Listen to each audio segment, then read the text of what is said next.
Playoffs are something that we have spent quite a bit of time talking about in recent broadcasts, and today marks the first week of that. Hello, I'm your host and play-by-play caster Jared Camerudian Anderson here with, as always, Mark Runes Gregory on color. This broadcast is presented by Bombers Live Esports, and for some insight about what is going to happen, here are some tips and tricks about League of Legends.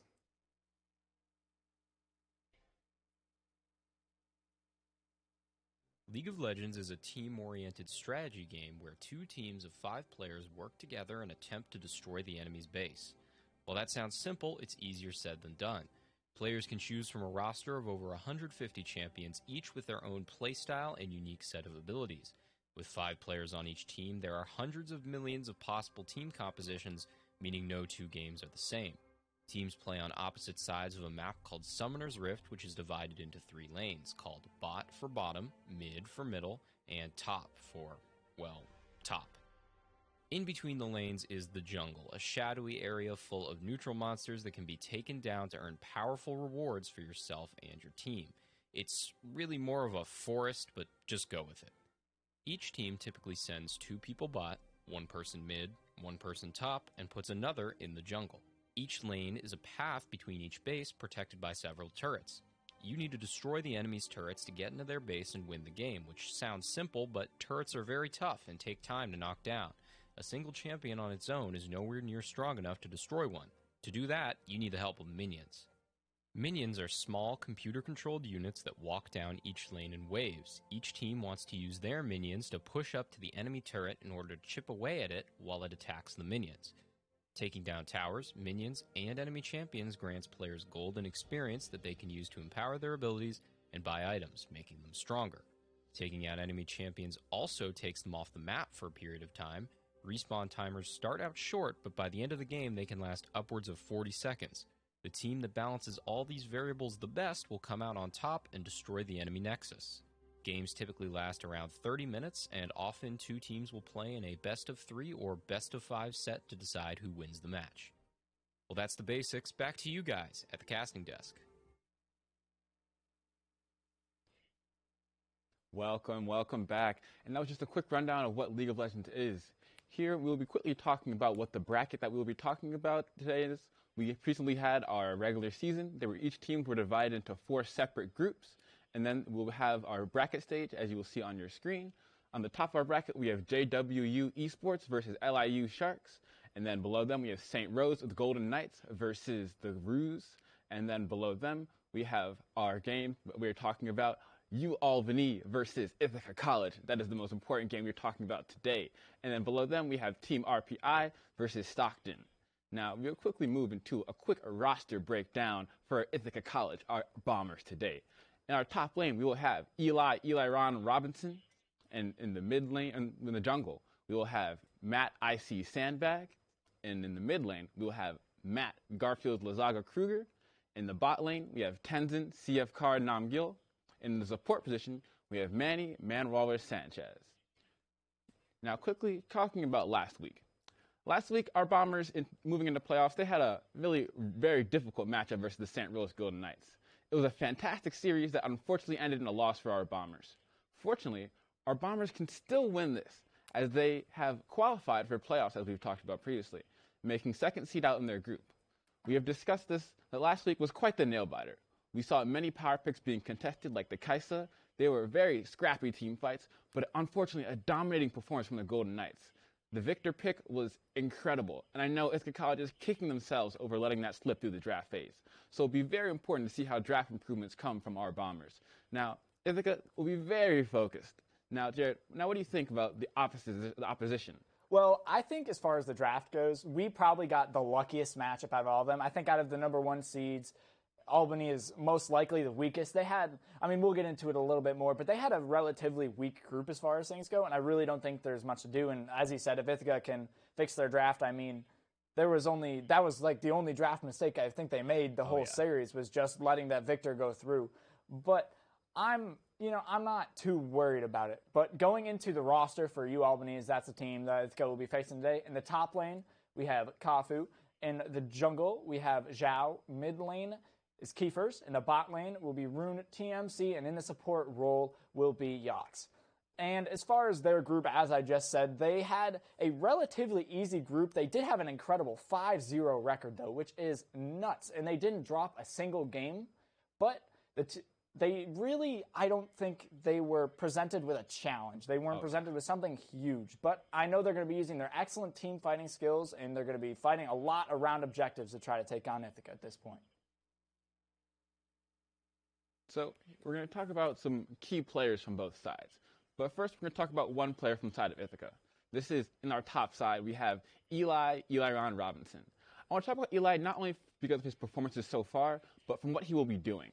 In the past, we've seen him on powerful picks like the Fiora, and he's going up against another premier top laner, but not as quite as scary. Now, as you see on your screen, you see that he has had significant damage share on his team. This is what makes Eli stand out among other top laners. And his Fiora, he had games where he's gone 5-1-8, which is a horrifyingly good record. His opposition on U-ALBANY, he's a bit more favoring of the tanks. So they should be very wary of Eli's incredibly consistent Fiora and Gnar. And even if he needs to move away from these powerful picks, he can back on and play a tank, just like U-ALBANY does. Now, U-ALBANY, they love their tanks so much. This is why I think Eli, he can take advantage of these much safer picks.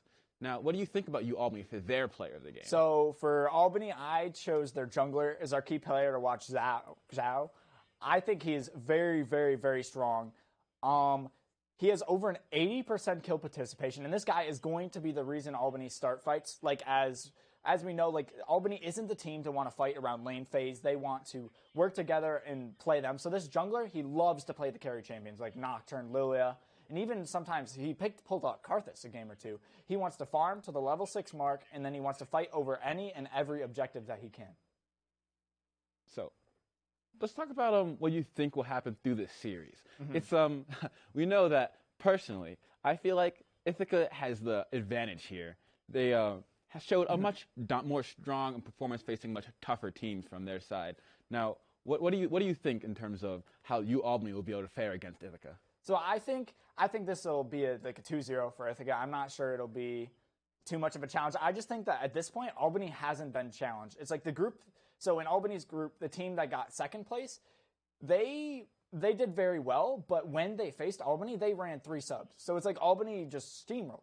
So it's like, I don't think they've had a challenge, and I think because Ithaca has had challenges, Albany just won't be able to corrupt it. So if Ithaca can take this first game, I just think the second game will be an easy sweep for them. Yeah, so it seems like we're in agreement here that Ithaca most likely is on the advantage here, and Albany's going to have to pull up all the stops to keep up. I mean, that's what it seems like so far, and we are going to take a quick look at it. We also made a bracket of what we think the playoffs are going to look like so far. And on our bracket, so in the top lane, we figured we had some close matchups. I mean, if you look through, you'll see most of the number 1 seeds being the number 2 seeds, except for in our Ithaca match and with the the St. Rose and the SUNY Canton match. Like, how do you feel? How are you feeling about this bracket? What do you think? Give me your thoughts. I think that this bracket, some may think that we have some very contentious predictions here, seeing specifically, as you said, St. Rose versus SUNY Canton. As St. Rose was a team that Ithaca previously lost to, and SUNY Canton is one of the underdogs here. But I think that SUNY Canton has the potential to upset St. Rose. They've shown that they, while not being as consistent, they have some breakout performances. They have times in which they can pop off and steamroll a game. I really agree. And, like, I mean, as you see, we have Ithaca winning, which, I mean, may be a little bit biased. But I just think that St. Rose, I think, will be the toughest team that Ithaca will have to face in this bracket. And, like, they lost, not solely, obviously, but the main reason why we think they lost is because of the Victor, like the Victor pick that they just let slide through the draft. And I think if they didn't let the Victor slide through, like, Ithaca would have been able to take that series. And, of course, if St. Rose actually loses like we predict, Ithaca will have a very easy time not having to face them. I mean, you can't underestimate RPI and you can't underestimate JWU, but I feel like it'll be good. And we did, in fact, get a little bit of insight with our support, Manwalrus, and here's our interview that we talked to him about. Manny Manwalrus Sanchez, the support of the Ithaca College team, and just looking forward a little bit. Manny, how did you feel about the regular season going on? So it is unfortunate that we dropped our last series. We had to go out as the 2 seed. That makes it a lot harder for us in the bracket, but we got really, really lucky with the bracket random seeding. So we actually wound up with a match that we're really happy with. We knew we were going to have to play good teams regardless. It's just a question of whether or not we would have to play them in quarterfinals or starting in semis. Something that I noticed between them that is a little different than you guys is that they like to run more of the mage supports rather than the tank supports. Like, how do you think that'll match up with your specific matchup, like playing against something like the Karma or the Lulu? So we have a plan for that. We're going to be giving me a lot more counterpick presence, basically. So I'm going to be picking later in the draft, and I'm going to use that to try to punish the frankly greedy enchanter picks that this guy likes to pull a lot of the time. They run really, really immobile bot lanes, so there are some spicy picks in the works. I know, I understand if you can't tell me, but is Blitzcrank on the table again? Blitzcrank is on the table. So I've been doing a deep dive into all of the stats and stuff that Albany has to offer so far, and I'm really noticing that they have pretty insane numbers as far as it goes. How do you guys feel like you're going to deal with that in the coming game? So we're actually really, really happy with this. We think we got lucky in the draft. We think that U-ALBANY is by far the worst 1 seed in the sense that they had a incredibly weak group. They're a good team, obviously, but everyone else in their group, or at least who they faced, was just ultra, ultra weak. So they've kind of been running up the score on bad teams, and I think you'll see today they're not nearly as strong as the numbers suggest. Thank you once again for this interview, Manny, and this awesome insight on what's going to happen in this game to come. And I'm going to throw it to future Jared and the analyst desk. A lot of insight we got from Manny there, and I'm really excited. I mean, this pick that I'm most excited about, it was teased. We don't want to worry about it. I want to wait until draft for that because we will be getting to draft very soon. Before we get started, what do you think we're going to see out of this first game? One thing that I'm most excited for is to see if there will be anything, creative coming out of the jungle, just because this is going to be the most important thing. We need to see that objective control is the highlight of these teams, that we need to see if most teams, they play through their laners when they try to play and see that, but on the side of Albany, they'd rather go for a 5-man fight at the Dragon. Like, they'll take a weaker laning phase if they can just get to the Dragon and all 5 members will be there. So what picks do you think that they'll be able to use to be able to get this team fight dominance rather than lane control? I mean, for Albany, one of the picks that I know I'm a huge fan of right now, and I might seem a little bit, it's not super meta, but something like a Nocturne. Like, Nocturne with the semi-global ultimate is something that can be utilized very, very well. And, even because of the darkness that it gives off, it allows for him not to, the other team to not to be able to come into fight. So I think it's something that could be very, very important. For sure. And especially when you think about Nocturne, he's very difficult to counter. And it seems like we'll be going into draft very shortly. So we'll be able to see if this Nocturne we're talking about, these semi-globals, are present in this current fight. So I'm thinking about towards the bot lane now. Do you think Kai'Sa is still going to be the contested first pick? Like, if you don't first pick it, it's doomed. Do you think that's still the... That's a very interesting one, actually. From the side of Albany, they don't seem to play the Kai'Sa. They favor the Jhin, the Jinx, the Lucian. They seem to avoid this pick. They may just ban it out all right together, which may prove to be a problem for the side of Ithaca.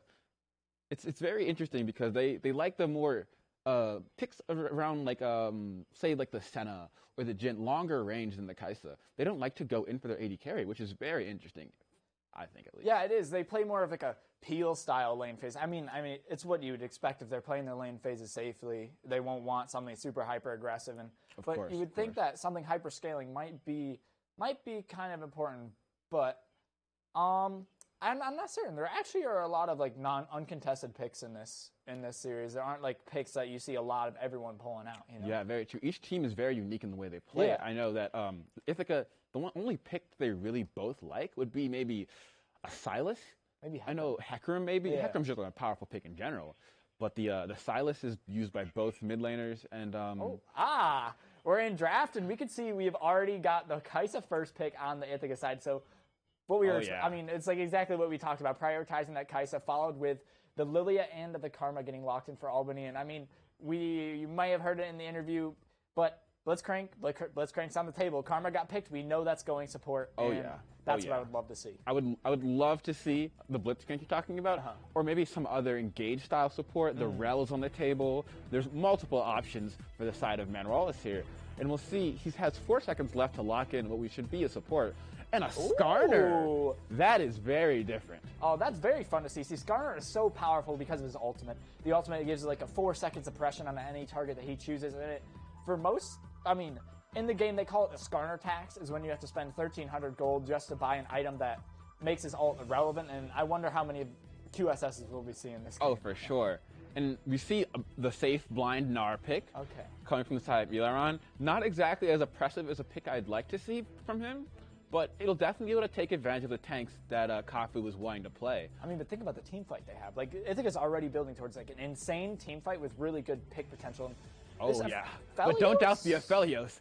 This is not something I think I like so far in the draft. I'm not sure if I like it, but it's a very big comfort pit for the side of Albany's ADC. It is. He enjoys his Aphelios a lot. He likes to be able to, as we talked about before, scale, have his larger range, just, poke away from the sides while his teammates just peel away for him. The only issue with Aphelios, though, is that he is a hyper carry. He is late scaling, and if he can get to that 200 years mark, he is going to pop off. But at the same point, you usually want some sort of peel for him, and with the comp that U-Albany's building right now, they don't necessarily have that peel just yet. I guess they have the Karma shields, but other than that, this Aphelios can be so easily caught out by the likes of Skarner. Oh yeah, for sure. And I see that we have an Orianna ban and a Galio ban from the side of Albany, which is very surprising because they're banning the team fight. But I feel as if they'd want to pick Galio and Orianna. I feel like their team would want those. The only issue with one of those is that they have a lot of AP, because the Karma's going to be doing priority magic damage, and same with the Lilia. Very true. And you assume that when they put an Ornn in or some sort of tank, the Ornn, as you said, there we go. If that goes into the top lane, they're going to be lacking a lot of AD damage in the early to mid game. And obviously, Aphelios is ever scaling, so as he gets more items, he'll become more powerful. But this Ornn hover is going to be locked in, very good. Okay. Which I don't like the Ornn to the Gnar, but he only plays tanks. That's what it seems like. We haven't seen much adaptability as of yet, and it's not. I'm assuming we're going to get a blind mid laner pick right here. For sure. Well, it has to be a blind mid laner. Sure. I don't think. Because Albany's giving the counter pick to their mid lane, which is very interesting. Ooh, and that's Annie. Interesting. That's not something we see every day, but something that I know is in Lazaga's champ pool, and there it is, locked in. The Annie, I would assume, goes into the hands of Lazaga. It has to, for sure. We've heard him talk about it before, so I'm pretty sure it's going there. And there it is, the hover we've all been waiting for, the Blitzcrank. Will we have the hook? Look at all of the immobile champions that Albany has. They have no mobility. The most mobile champ is Lilia, who just likes to run around. They have Karma shields, but other than that, they have no mobility. So seeing this Blitzcrank locked in is just a very good pick. It's an insane pick. It's like you blow a summoner spell for a good place hook, or you die. Exactly. And that's how it works. And we talked about the fact that Albany likes to play around team fights, but Ithaca's team comp can definitely hold their own in a team fight. Having the large AoE from Annie and Gnar, and the Victor. It's a little bit of seeing. This is a callback. We're seeing flashbacks currently with the Victor, but at the same point, there's so much pick potential, and Ithaca, it's like Victor oversteps 1 centimeter, he gets flash tibbers, he gets Blitzcrank hooked, and then he gets Skarner ulted, and he's in the enemy, and he's in Ithaca's Nexus before they could do anything about it. Let's see. There's going to be a game of can Victor and Aphelios survive here? So all of the CC that Ithaca provides. Gnar will be throwing people around. Skarner will be pulling someone. Blitz will be pulling somebody. Someone will be stunned by Annie. Can they survive through all that CC? And if they can, they definitely have the damage output to win a fight. With the Victor, with the Aphelios scaling. The Karma peel might even be enough. If Karma can stay back and stay safe, the peel from the Karma enough could be able to save this Aphelios. I'm very excited to see if Albany can execute this team comp. It's not the easiest, for sure. They're going to have to do lots of peel and lots of very carefully placed movements from the ADC and the Victor. I agree. Whereas Ithaca is going to be wanting to use those vision pockets. They want to be hiding outside of the vision so that they can get these hooks, these Skarner ults, onto the enemy champions.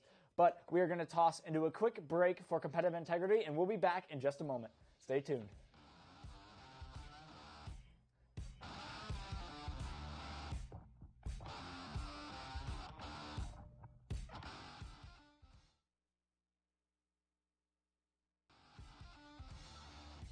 back, guys. And just as a reminder, I am your play-by-play caster today, Jared Cameridian Anderson, here with my favorite color caster, Mark Runes Gregory. And getting into this, I just want to talk about drafts a little bit more as we're loading in. What's your main takeaway from these points? I am very excited because Ithaca's draft, we were complaining about it before. We were complaining, saying that they let too many power picks through. But at this point, I think that they're playing around them well. They know what Albany wanted.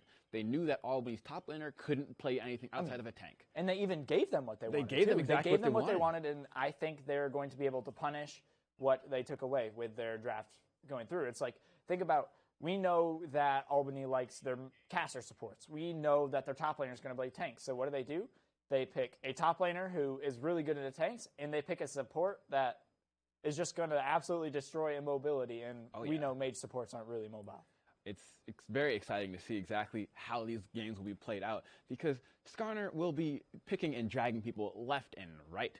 These immobile characters that you keep talking about, they're going to have to pay the Skarner tax. It will be paid. The Skarner tax will be paid in full. It's just a matter of how many people will have to pay the Skarner tax. I'm going to say has to be the Aphelios, has to be the mid laner. Probably not any. The Lilia, maybe.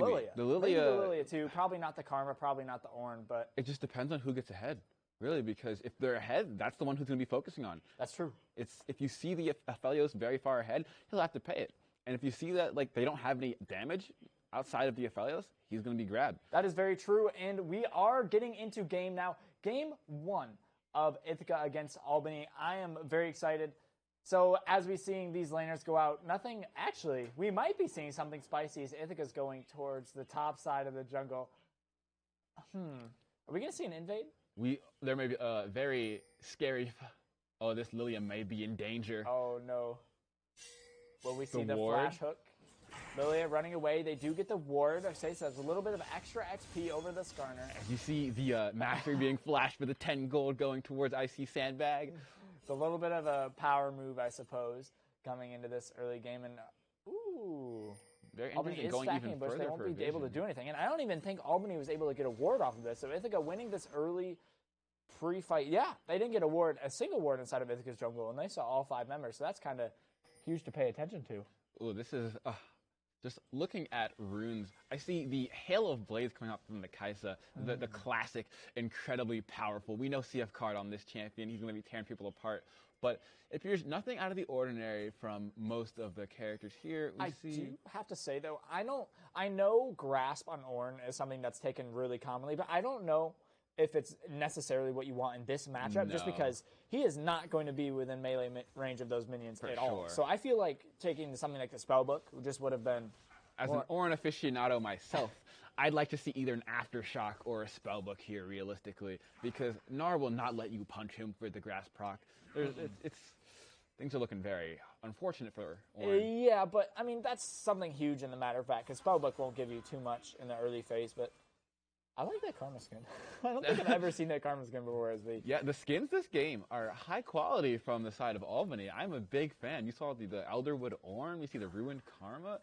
Oh, man, except the Victor. Isn't that Psyops Victor? Is it Psyops? I don't know. Maybe we'll get another view on it eventually, but yeah, we've got some good Skinner. I mean, not really Skinnergy, but some good skins going along in this game. Highest quality skins all around, I'd say. But for just sure. Looking at laning phase here. Already a hook. This landing onto the Aphelios. He's taken very low. Ignite is down on him, and he will be able to run away without using a single summoner spell, but he will lose most of his HP. Oh, yes, and a very favorable trade from the side of Ithaca. This is the Blitzcrank that you talked about so much. Yeah. The 2 immobile champions against a Blitzcrank is not what you want to see. I mean, Blitzcrank wins those 100% of the time unless he's outplaying himself with the hooks. Oh, yes. I mean, I guess you have to land the hooks unless you're just trying to, I don't know. I mean, the pressure from the Blitzcrank might be enough to scare him off. Yeah, that's Psyops Victor, which is another, I mean, in my opinion, very cool skin. This has very nice particle effects, that is true. Indeed, and we are seeing early leads coming out through both the top lane and the bot lane, I mean, which is what we assume to see at this point, especially since Manwalrus land that early hook. It's amounted to even a little bit of a gold lead at this point. I mean, 200 gold in retrospect isn't much, and catching these minions will probably cancel out that lead, but the little advantages we're going to talk about. These little early game advantages is what we want to see going into the game. Yeah, it's nice to see the big CS advantage. You know, this Gnar will always have a CS advantage over the tanks. It's very interesting. Ooh, look at the mechanics coming off from Eliron.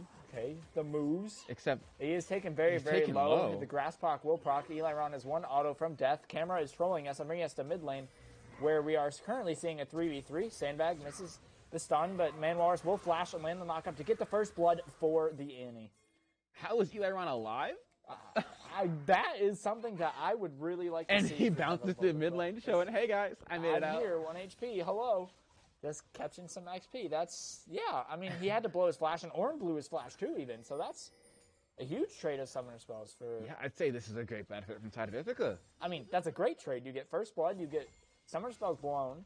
Not even. Only the Orin blew his summoner spell, but I do think we're going to see a replay here in just a moment, which should hopefully tell us about what happened a little bit.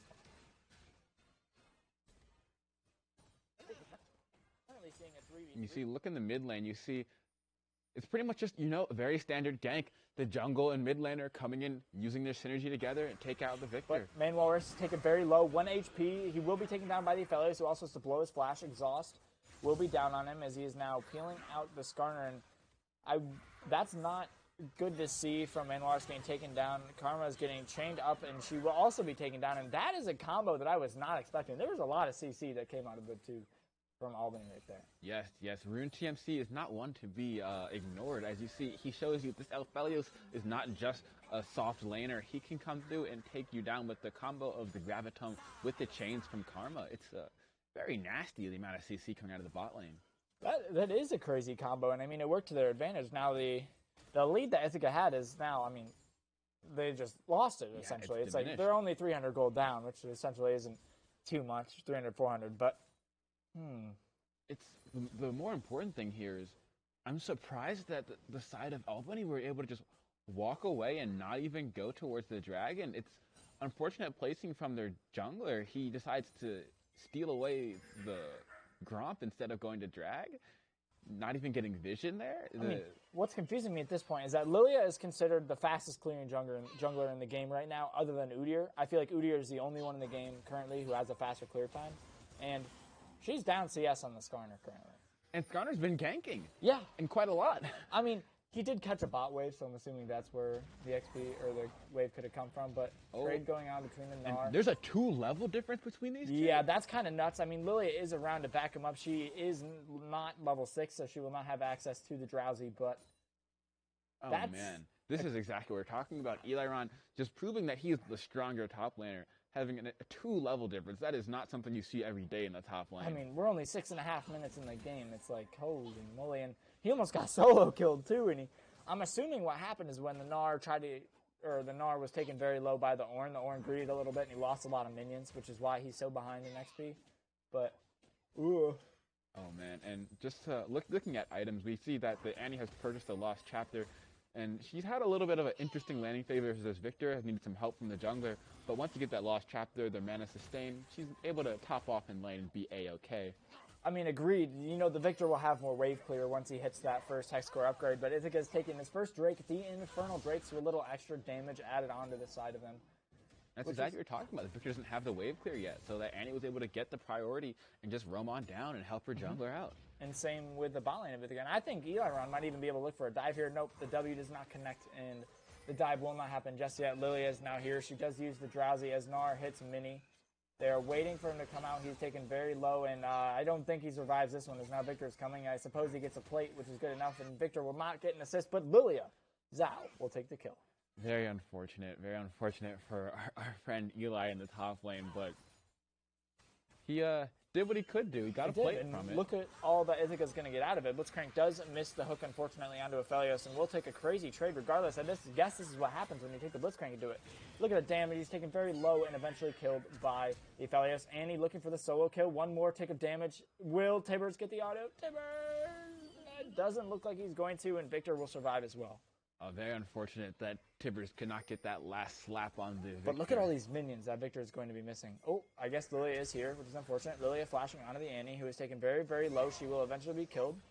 as Sandbag is a little bit late to the party. And this is a very skirmishy game. I mean, not really what we were expecting, because we talked about how both of these teams have relatively passive laning phases, and they play around these objectives, and we haven't seen an objective fight yet, but we've seen fights all over the map. For sure. It's very interesting that Ithaca is down 1-5. Albany has been taking advantage of oversteps from each member. As you see, Manuel, he misses the hooks and then gets punished.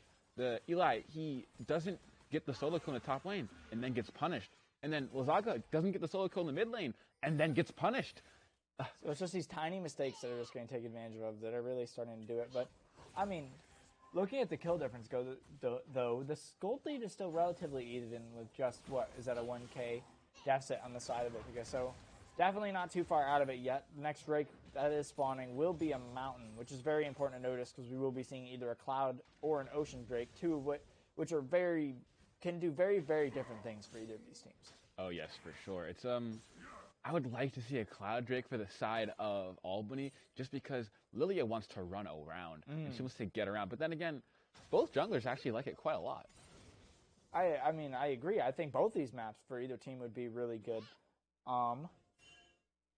Getting a cooldown. Looking at this replay, we do see the bot lane fight happening. Yes, and this is, again, Manuel was just overstepping. And then not only does he get punished, but so do his teammates. As you see, this wonderful combo of Karma and Aphelios. There's the Graviton root and the chains coming from the ruined Karma. Great combo. Good job on the side of Albany there. I mean, and it definitely does the job, as we're seeing, too. And that's one thing that we're going to have to keep an eye out during these team fights is that will that clean combo be able to happen in a hectic team fight with 5 people? I don't know, but we will see. It's going to be very interesting. It will be. It will be. And we are seeing a lot of members from Ithaca converging in this mid lane right now as CF Card is getting collapsed on. He gets ulted on in the bot lane, but Camera does move to the top lane. I don't think CF Card will really have to worry about anything too much. He didn't blow a single summer spell, and he looks like he's alive right now, which is good to see for them. Now, just a quick note to talk about as this game progresses. Who do you think has the advantage here in terms of scaling? This is a big ADC versus ADC kind of game here. It kind of is, and I honestly think that Albany might scale a little better, but it's a lot harder to execute their team comp because they have to be able to avoid all the CC that's going to be coming in from Ithaca. So although I think damage-wise they do scale harder, I feel like as far as executing goes, it's going to be a lot tougher to win those fights. For sure, for sure. As you see, you talked about it precisely that there's so much CC from the side of Ithaca. They really just as soon as their ults come up, they can say it's time to go in. And there's not really that Albany can do about it at this point. Ornn is calling the horn onto the Gnar. They're looking for the 1v1. Ornn misses the knockup. Gnar is very, very close to Mega. If he gets it, he can win this trade. He gets the Mega ults the Ornn into the wall. It does get blocked by the Bellows blow, but he will take him down. And that's a solo kill for Mr. Eli. Now, this is exactly what we were expecting from the side of this Eli Ron. And you see that his Gnar is doing just enough. He flashes into the bush to avoid getting solo killed right before he turns into a Mega. Very well played. Great mechanics from the side of him. Ornn already down. He's already down 40 CS, and he's missing another 12 minions underneath the tower. 10 to 12 minions underneath the tower. That's kind of crazy, and we are going to be getting a replay of this fight, or this solo kill coming up. Or that just happened, rather. Now, I'm going to highlight again. Look at this. You see, he misses the ultimate, and then he flashes into the bush. The Mega Gnar comes up, the Bellows Breath misses, and then he immediately just throws the rock at him. Very well played. There goes the Blitzcrank Annie combo as we're coming back in. We did just miss it. Maybe we'll see a replay of it coming up, but just Annie ulting onto, it seemed like he ulted onto the Lilia, and then Manuel or Son of Blitzcrank was there just to come and hook him in, and they were able to finish her out. And this is going to result in the second Drake for Ithaca. I'd like to highlight just the amazing roams coming in from Manny. In lane, he's been missing a couple of hooks. He had one that did very well, but it seems like he's been shining when he's been getting out of the lane. He pairs up with his jungler, even without his jungler, as you saw just now. Ooh. And he's, as you see, the Ocean Drake. See, this Ocean Soul brings up something kind of special because of all these extra bushes that are going to be around. Oh, a little bit of a trade coming in between the Gnar and the Ornn once again. Victor is here to back him up as Eli Run hits Mega. He doesn't really have his team around right now, but he's still opting to take the 2v1. Ornn is taken very, very low. One more auto attack will take him down, and he does, although Victor will most likely be able to get the trade, and he will. So a 1-for-1 trade going over. But Eli Ron getting a kill in the 2v1. Very bold. Very bold. But just going back to what I was saying before, with this Ocean Soul, there are going to be a lot more bushes around the map. So exactly what we talked about in pregame. Oh, well, there we see the Skarner combo going on. Blitzcrank Hook does miss. Aphelios will be taken very, very low with the exhaust, but he will not be taken out. But because of all of these extra bushes that are going to be around, Albany has to be extra careful about their warding, and they need to be extra proficient because Blitzcrank can sit in one of those bushes and just hook an unsuspected carry into his team. Like that. I mean, he wasn't sitting in a bush, but Orn ult coming down. Huge Orn ult, actually. He TP'd behind, and holy moly. See, that's another thing that we talked about with Albany. These TP plays. They want to look to 5v5, and there's all 5 members of their team now in the bot lane looking for, or 4 out of 5. Yeah, and that's, wow, that you could not have asked for anything more from the side of Albany. You could have wanted a Drake to be up there. You could have stolen it afterwards, but hey, you'll take the 3 kills. Very well played. Amazing TP. And you see that Eli had his TP, but just could not respond in time. I mean, I'm not sure there's much he could have done there in that fight. I think that fight was over before it started. Ithaca just overstepping a little bit, as we talked about before, being a little bit over-aggressive trying to get those tower plates. It keeps happening. It cost them. The oversteps are too many. That's the one thing I'd love to see them just calm down a little bit, take it slower. Your team fight is amazing. It's hard to see them do well if they keep overstepping like this. Yeah, just look for those picks and then back off. I don't think they need to stay as long as they have been, but... Exactly. We see another look at items and gold differences here. We see that Eli Ron on the top lane has bought a Stride Breaker, and we're quickly wrapping up back to a replay. This is the big overstep coming from Ithaca. They had no reason to be here. And then you see the Orange Horn coming out, and then the nice 3 kills going down, 2 on the side of Victor.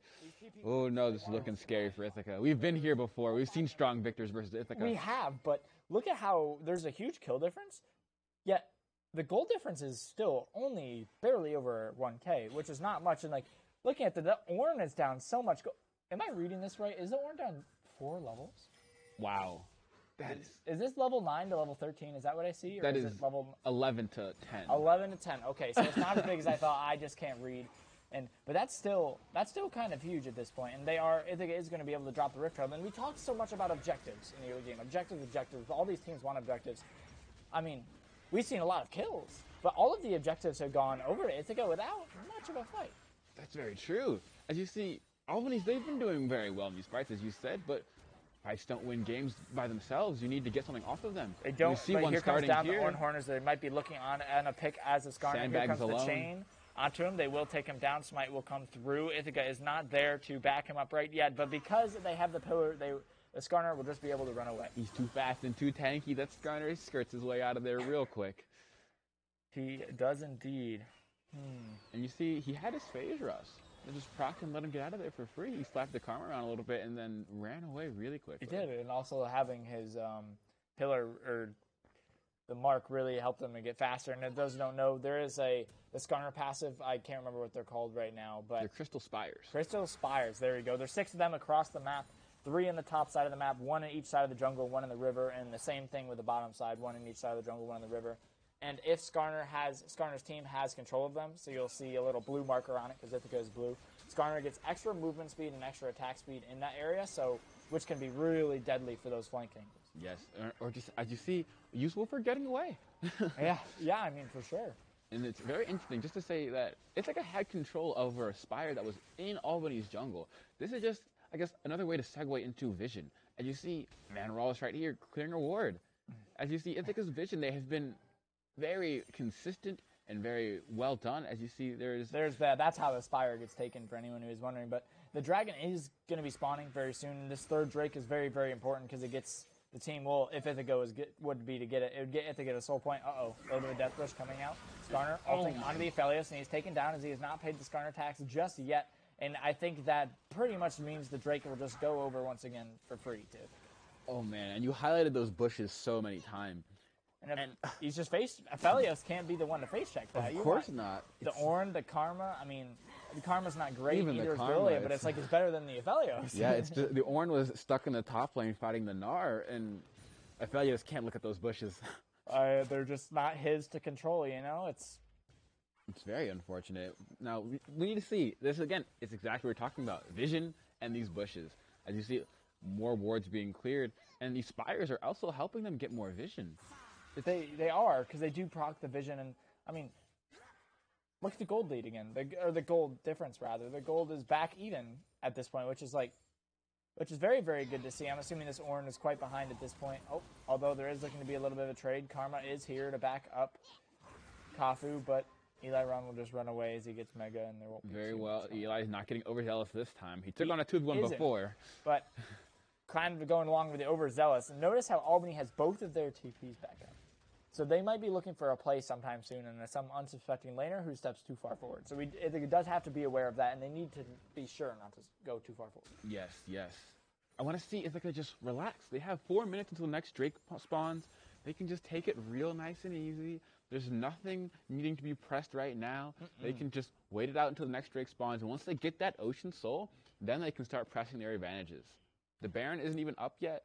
It spawns in about a minute. So we have some downtime here. And this is exactly what Ithaca needs. They need to wait.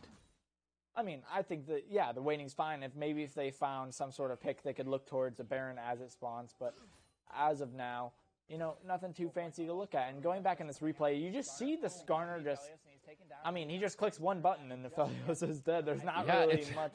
It's nothing fancy there. Yeah, as I said, when they have their R buttons ready, they click them. Oh, and there we go. There's another pick. Their unsuspecting bush. Lilia gets hooked, ignited, and killed. It's the same bush. It's the same bush. They look for vision, and Manuaris is just there with his hook button to make sure that they can't get away. And it's almost like we've seen this before. We might even see something here onto Keepers as he gets ulted in. He doesn't have the Skarner ult either. He gets knocked up. The blue buff taking one for the team. Oh, man. Blue buff is saying, get down, Mr. President, to the victor, and he will. That's unfortunate. But, Ithaca is getting more towers off of this, which is more objectives. Maybe even started a balloon a gold lead. They have over 2K up now. Oh, wow, yes. Where did this come from? I haven't been looking at the gold lead, but now Ithaca does have a nice little gold lead for themselves. You see there's a bounty on the Annie. Things are looking scary. She's going to start destroying people. We've already seen how quickly Aphelios can get taken out when hooked by this Blitzcrank. Once Annie finishes 2 items, oh no. Very true. And the Ornn of Kafu's getting caught out a little bit too far forward by both Sandbag and Eli Ron. Don't think he will be surviving this one. It'll just, they're donating the kill over to Lazaga. How nice. It actually doesn't get a Sandbag. The tower. It was a smart play. You don't want that extra gold going over the Annie. Kafu said, "You're not taking me out, Annie. This tower will." Yeah, exactly. And 2 minutes till Drake. I think this is the make or break point for Albany. They need to stall out this soul for as long as possible if they want to get back in this game. For sure. They could risk a fight here. They definitely could, but honestly, they have to. They can't. I don't think they have an option. I don't think giving up the soul is something that they can do because Ocean Soul is it's not 100% everyone agrees on it, but at least for me, and I'm sure you agree with me, it's like Ocean Soul is the strongest soul to have. That in-game regen is just so powerful, and here it is. The play on the Ornn, just slowly getting him down. We will see him eventually.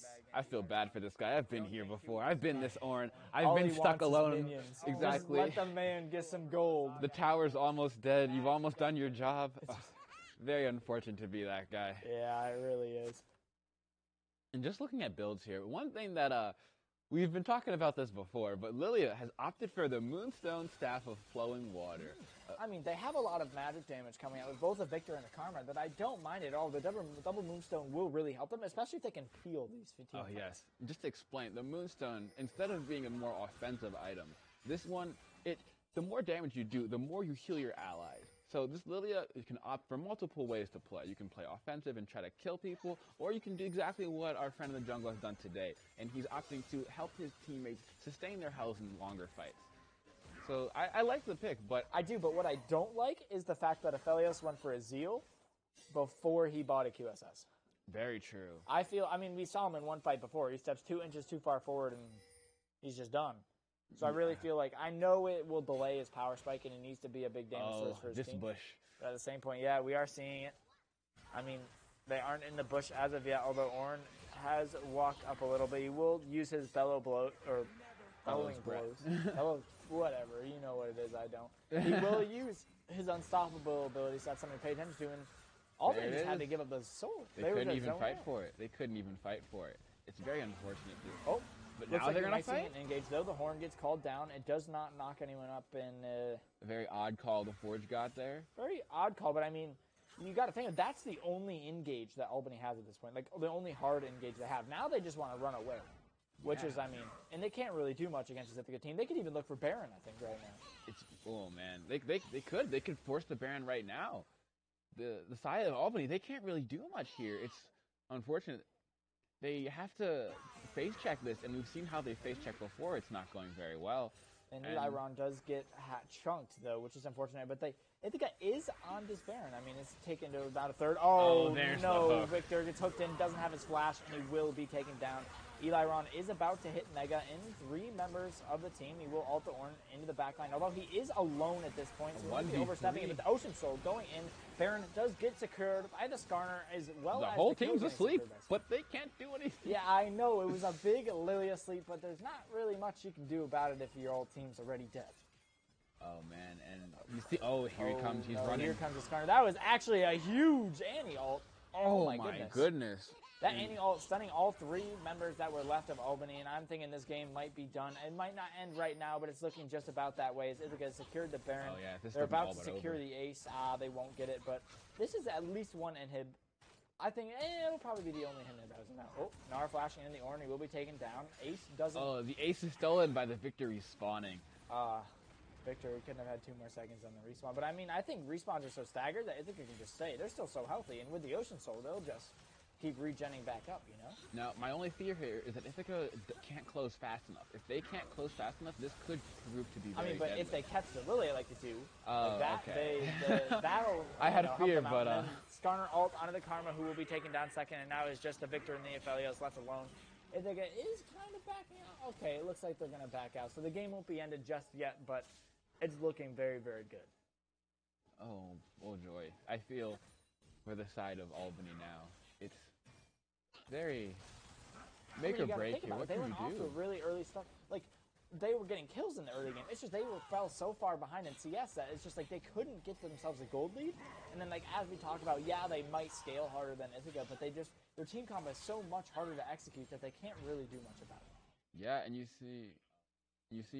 have a quick replay just looking. This amazing Annie ult. 2 members just get deleted from the map. It is, oh man. And as you see, Eli just keeps on pressuring up on top, and this is, just showing I'm so much stronger than you. I can fight you underneath your tower. You fear me. That Annie ult was massive. It was huge. I mean, that's flash what bear talking slap. about before. I mean, it's more of an Udyr term, Ben, but I'm going to use it right now.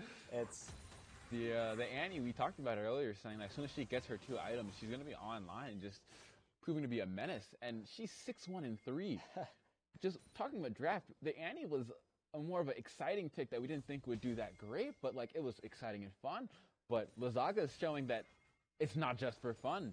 This is you should fear the Annie. And he definitely knows how to make the Annie work. And I mean, it might be too early to start looking towards the second game, but I'm going to do it anyways. And what do you think Albany would need to do, like, coming into the second game? Like, we're going to have more time to talk about it, obviously, more in depth later. But, like, I think they need more hard engage, honestly. I don't know. It's not only hard engage that they need, but they need to play it better. Yeah, they drafted, like, 2 losing lanes. That's what I think. They've drafted a lot of just conceding moments where they say, hopefully we'll see you in the late game. And they see them in the late game, and they're just not there. They're not strong enough yet. And one thing that you've talked about over and over is the Skarner's ability to just pick people off. Mm-hmm. And that neither member from the side of Albany has purchased a Quicksilver stash. And I don't think they will. I mean, they don't have the time There's to. like 1 more fight left, so I suppose if they win a fight, maybe. But, like, yeah, if Albany doesn't win a fight, 1 more fight and the game's over for Albany. It's unfortunate. And just for those of you who don't know. Lily Sleep is coming down. It will be on there you go. There goes that 1 horn. Karma will be forced to blow the flash after Skarner uses his ultimate. No one has fallen just yet, although Lily does have a flank, and see if Lazaga, rather, is taken very, very low. Will he fall? Yes, he will. That is the first kill falling inside of Ithaca, or on the side of Albany, but it will be traded for the Ornn, and hook does miss onto the Victor, and you got to remember the Victor and the Aphelios, they have been scaling. They will be doing a lot of damage, and oh no, CF card getting trapped inside the Victor stun will die, and 2 for 1 for Albany. So that's kind of good. They survived for a few more minutes, although Lilia... a minion has slain I Lilia. mean, Winions, am I right? It allows Ithaca now to get a lot of pressure of Drake before that spawns. And You'd say I think if Ithaca gets Elder, there's just no way that Albany can fight that. You would think that Ithaca should have won that fight for how ahead they were. It's very odd that was. They weren't really able to get any on anyone, and I think that was their main issue. But it's like It was just very uncoordinated slightly Yeah. because Sandbag had the Aphelios. The Aphelios whipped his ult, and Sandbag was dragging him during it. But no one actually followed up. It was a good play, a good attempt. But I think the Orange Horn was able to zone off the entirety of the team so that Skarner was alone. But looking again, Orange Horn should be more than just a zoning tool. I mean, yeah, it's the only form of hard engage that Albany has at this point. Like, I don't know what other hard engage you want to use. Like, maybe the Lilia sleep, but how's Lilia going to get those sleeps? Is she going to flash in? And throw herself in the center of Yeah, I mean, that Nar doesn't and sound very smart. Skarner. But the other Drake has spawned, and Ithaca are looking to prioritize it, which is, I mean, the right thing to do. Nar's TPing mid, so we will have a flank angle if they choose to do it. Manwars is just... He's He's just them not all. even doing anything. He's just able to peel them so well, and I don't even know if Albany's going to be able to fight this. I mean, Yeah, and Skarner's just going to be melting away at this Drake. and There they it aren't goes. going to be able to fight it as the Elder gets taken now, and they might even be looking for a fight. Skarner going in, flashing onto the Victor, and he will grab him because he doesn't have the QSS. He's taken down very, very quickly. Orn looking to be maybe the next target a little bit forward. Nar using the ultimate Oh, actually to man. pick off the Aphelios, and there are the two carries down from Albany. I believe this is the game. Yeah, and Kafu just concedes there, stands still, says it's over, and there it is. The forfeit even coming through, and that's game one to Ithaca. Yeah. Which is, I mean, it's pretty huge. They played that very, very well. You know? I mean, Yes, of course. Ithaca, they may have fallen down in a few kills in the early game. They may have fallen down a little bit of gold, but because of how well they played it, like, even though they were dying, they were still CSing very well. They were just able to bring it back. Like, and their objective control was crazy. Yeah, it's odd to say. Ithaca did not play that perfectly. Their early game, a little bit scuffed, Yeah. but when you see the way that they said sometimes our lanes will mess up, you know, there may be a couple oversteps here and there, but once those objectives are spawning, we are on point, we are coordinated, we are as a team, we are ready to get these objectives. And that's one thing that the side of Albany did not have. Albany, we know them for having good team fights, but that was not present this time. That's something that they need to improve upon. For me, it just seemed like the Lilia wasn't necessarily the problem, but I want to see someone a little bit more bruiser-y than the Lilia, just because, like, if you're going to draft a mage supports, which there's nothing wrong with the mage supports. Like, I think Karma's good. I think Lulu's good. I mean, if you want to even play Yumi, I mean, not in the Blitzcrank, but Yumi's not a bad pick. Like, it could be okay, but you need a little bit more frontline, and you need a little bit more hard engage, because it's like, they just can't take any fights, you know? It's like they just have to run away and hope that Ithaca messes up and just peel them. They can't start fights themselves. I would have liked to see maybe an Udyr or a Hecarim from the jungle, but in that Lilia played a much more of a supportive role, as you saw the Moonstaff build. And that's not what we need. They have a lot of support. They have all the damage they need. I don't think you need to supply Victor and Aphelios with more damage. There is so much damage. You need to supply them with a front line. Yeah, I don't really think there needs to be too much of that going on either. I mean, they need it. I mean, Hecarim was banned, but you can't do much about that. But I think we're going to be tossing into a quick break, and we will be back in just a moment. Stay tuned.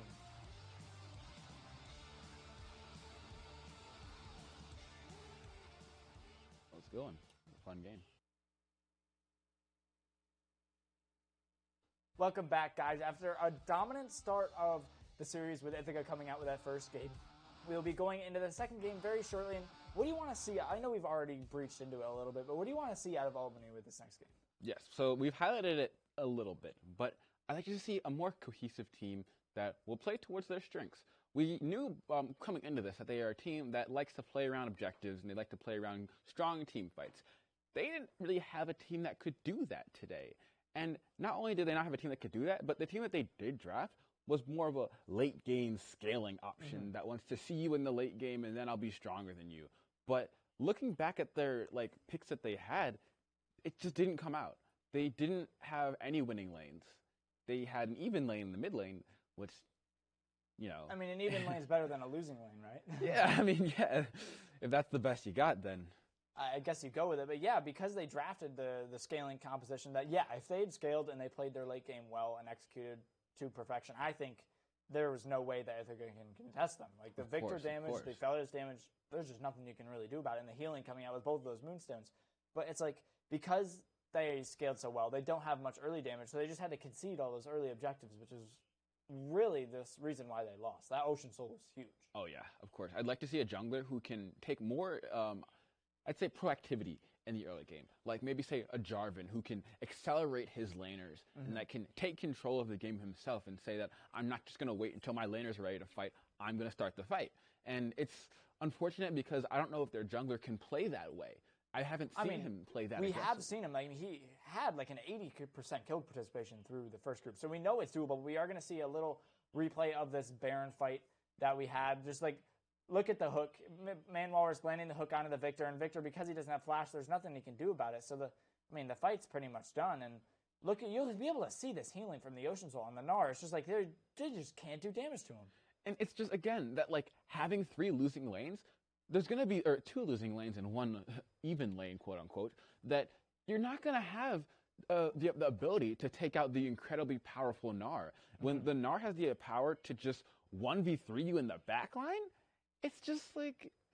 It's unfortunate, but we are going to be looking to see some changes as we are starting off with the second draft. I want to see a little bit more adaptation. I don't even know if U-Albany's, if their bans were not necessarily, like, I think their bans were fine. Like, I have no issues with them at all. I think it was just what they drafted themselves that was the issue. And there's the hack room. I mean, which is you got to assume it. It's something that Sandbag is so proficient on. It's like one thing I would like to see though is potentially a Kai'Sa ban. There's the Sylas coming out. Both teams play it, but U-Albany just want to see it.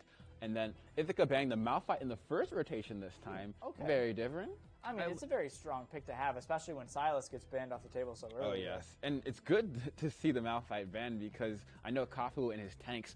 If he wants an easy tank to engage with, Malphite's that. He can go in and press R. But let's see if we'll see any more adaptations. I like to see a Kai'Sa ban coming out. I really would too. I think Kai'Sa, if you're not going to pick it, I think you just have to ban it. And the Blitzcrank, paying respects to the support. That makes sense. It probably shows that they're going to be going towards something like a Karma or a Lulu or a Janna or some sort of mage support once again. But and then not any mage support, but not Seraphine. She's banned off the table by the side of Ithaca. I mean, Seraphine's just incredibly powerful. And I don't know, playing against Seraphine's is not very One fun. thing Ithaca has left on the table is the Senna. Normally, that is banned away for the side of Albany, but we'll see if they decide to first pick it. Let's see if having Graves. Oh, okay. I like this. I like this too. Well, very, very aggressive jungler. Like, I'm wondering what we're going to see is this could be a Nocturne angle. I don't think Sandbag plays Nocturne. I mean, he plays everything, but I don't know if he's willing to play Nocturne on stage. But this could be a Nocturne angle just because Nocturne into Graves is pretty good. He's able to duel him early, but I like this Graves pick. I like it. I'm a big fan. It's not hard to engage, but it is a lot of damage and a lot of early game pressure. Lily is really good into it too, though, because you can just farm and out peel him. And I think I just want to see the Kai'Sa with it. I mean, the Kai'Sa has been so huge for Ithaca over their past 2 series that I really just want to see it. Scion. So I'm going to presume that's going into the top lane for Eli Ron. It's a pick he is known for, at least with us. But oh yes, he is probably, let's say, best Scion. What was his joke? It was like top 3 Scion, top 11 Scion in the country or something like that. Like this guy is very good at this champion. He is an incredible player, as you see. Let's see if we'll respond with the top laner. And the Ornn, of course, he a staple for Kafu. He is a big fan, as am I, but I don't know if I like it for this team comp. It does provide them that engage that he needs. He didn't perform too well on it last time. It'll go well into the Scion. Yes, there's no Gnar to bully him. At least not a losing lane for the Ornn in the top lane. It's good to see. Yes, so I'm not a big fan of the Scion pick, but let's see if Ithaca has a different angle to the fights that they're going to go through in this one. And there's the Senna. There's the Senna. Leaving it up, they decide to snag it away. So I think this will be a Senna ADC. I don't think we'll see any form of fasting Senna here. And if this Tristana gets locked in, I'm still going to call it a flex pick. That could be Lazaga. Lazaga, as we all know, Lazaga's and Sandbag's champion pools are endless. They just don't. The singed mid and the Garen that's a pick we haven't seen in a very long time. Yeah, it's always a threat. It is always fun to see. We will see if the bans coming in. I'd like to target some more supports coming around. There we go. There's Karma. I feel like we want to see maybe a Thresh band away from the side of Ithaca. But we'll see if there's Alistar. No more engage. I mean, Ithaca could just pick up the Thresh. Thresh works really well with their team, too. That's very true. Great peel. Amazing, good engage. Thresh is really, he can do a little bit of everything, really. I mean, yeah, and even with his builds right now, like, have you seen that stupid Thresh build he's going? It's like cloth armor and then a locket, and then there's just some I can't remember. It's like you go Aftershock, you go locket, and then there's some other part of the build. I can't remember right now, but he's just like Thresh is unkillable. I mean, he is. Oh man, he can do anything. But let's see more. Brad, you see the rail coming out. I think it's a. I just think it's a Thresh. I mean, I don't think they give the counter pick to support. I think you just pick Thresh here. It could be a Leona though. It could be a Leona. That's still a big engage that's left on the table. Leona could be okay, but I don't know. I assume we're gonna see the counter pick going for Lizaga or. Oh, it will be Corki. Manwallace getting this counter pick even as Corki gets locked in. Okay. That is not what I was expecting. Another late scaling carry that we could see, that we are seeing. Oh yeah, it's very interesting because usually you don't give the support the counter pick, but Manwallace is a very important player on this team. And I mean, how he played last game, he was able to take advantage of those mage supports that we know that Lox likes to play, Lox likes to play. So I don't think giving him the counter pick is a bad idea. Galio, okay, so this is a little bit more of I think that's going mid lane into the Corki. Yes, as strange as it sound, imagine they put the Tristana mid into the Galio, ruin his day. I mean, yeah, that would be an unfortunate time for the Galio, and I mean, at this point, it is doable still. I mean, you can even, flex the Corki pick top lane if you need to, but... Put the Scion support. yeah. Okay, Braum. I think I like the Braum. Yep, Braum's a good Braum pick. is a very classic pick for Yox. His only pick that's not squishy. Yeah. And even then, Braum is not the best of tanks, but it works does his well job. with Senna. For sure, Especially with the concussive blows and the Senna getting her auto attack range getting increased as she collects more souls. So I don't think it's necessarily a bad pick either. I think I still like the Thresh.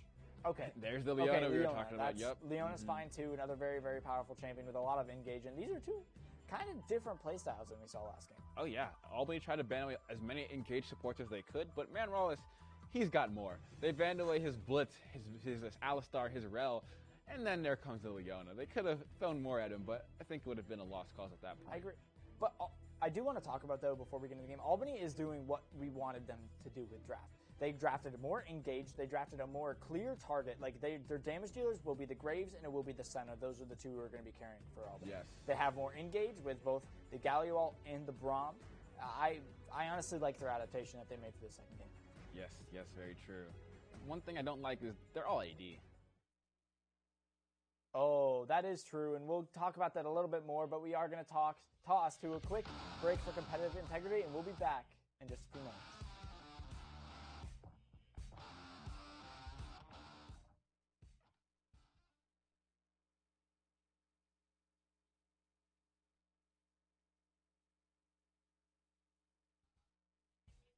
Hello and welcome back. Our last point before we went to break was that this team of Albany, they are all AD, and that's something we could talk about because, I mean, Ithaca has a Scion and a Leona, and I don't think they're going to be killed very easily this game. Oh, yes, of course. And just to clarify, so the way League works is you have AD and AP champs. There's magic damage and physical damage. AD is physical, AP is magic.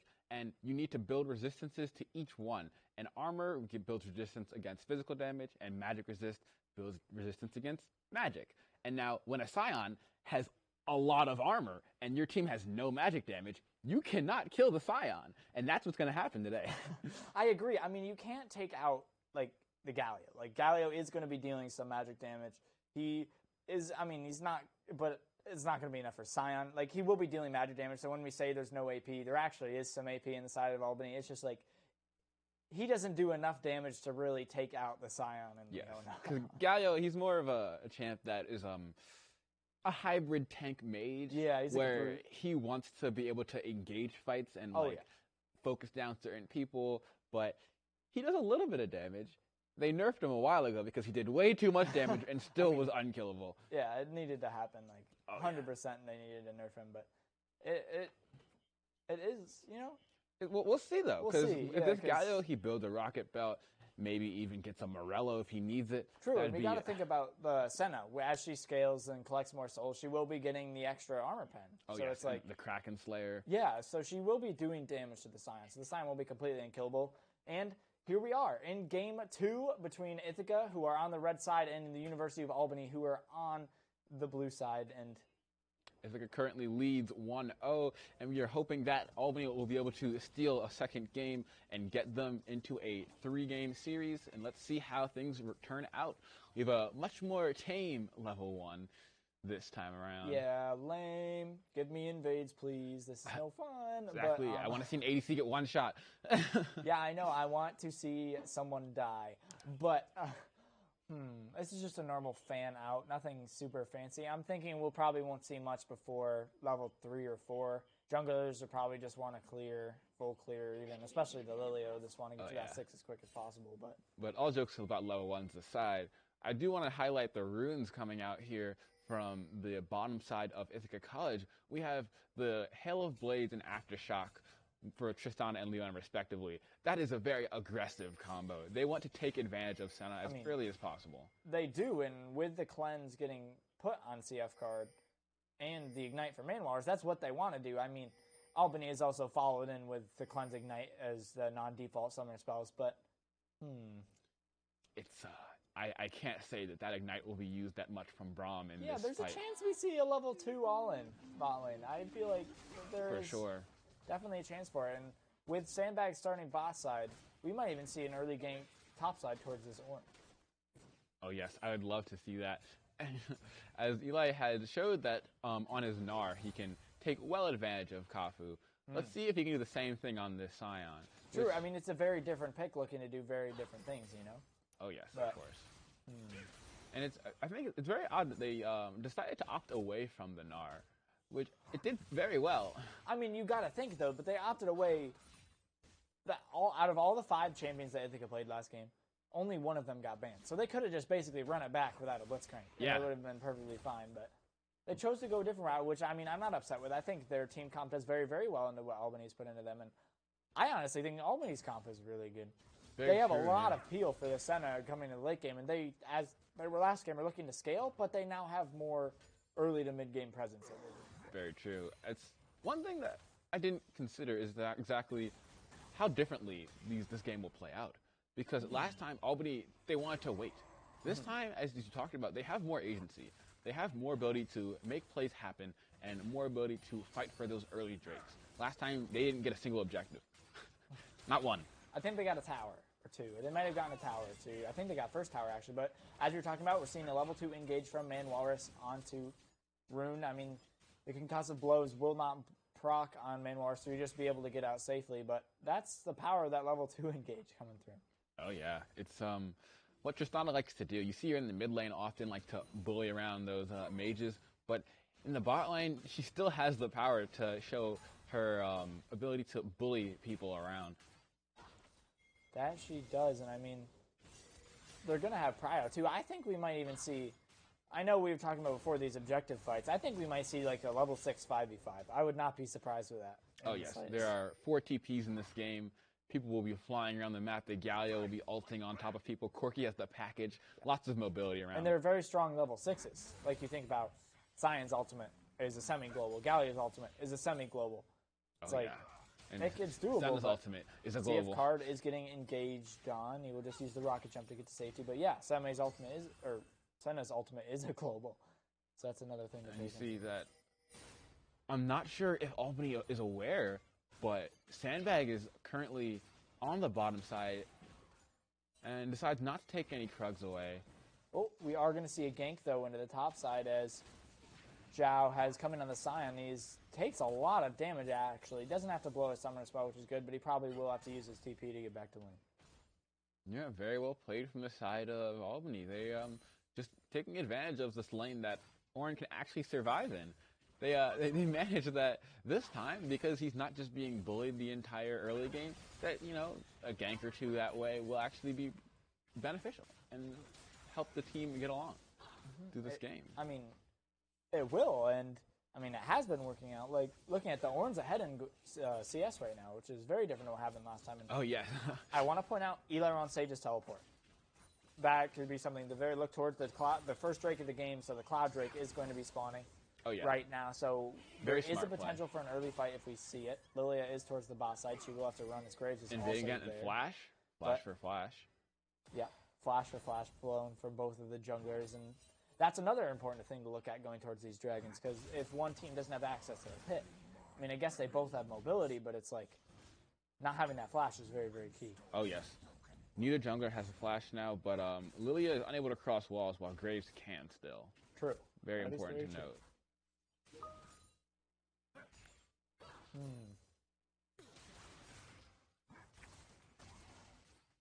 We are seeing the level 6 marks start to come through, so we might see something interesting coming out.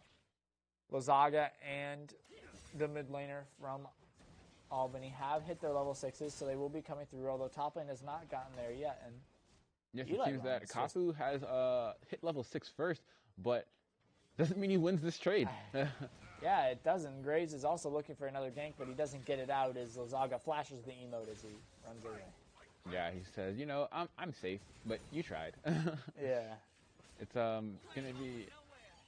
It's very different though. The impact of level 6s though.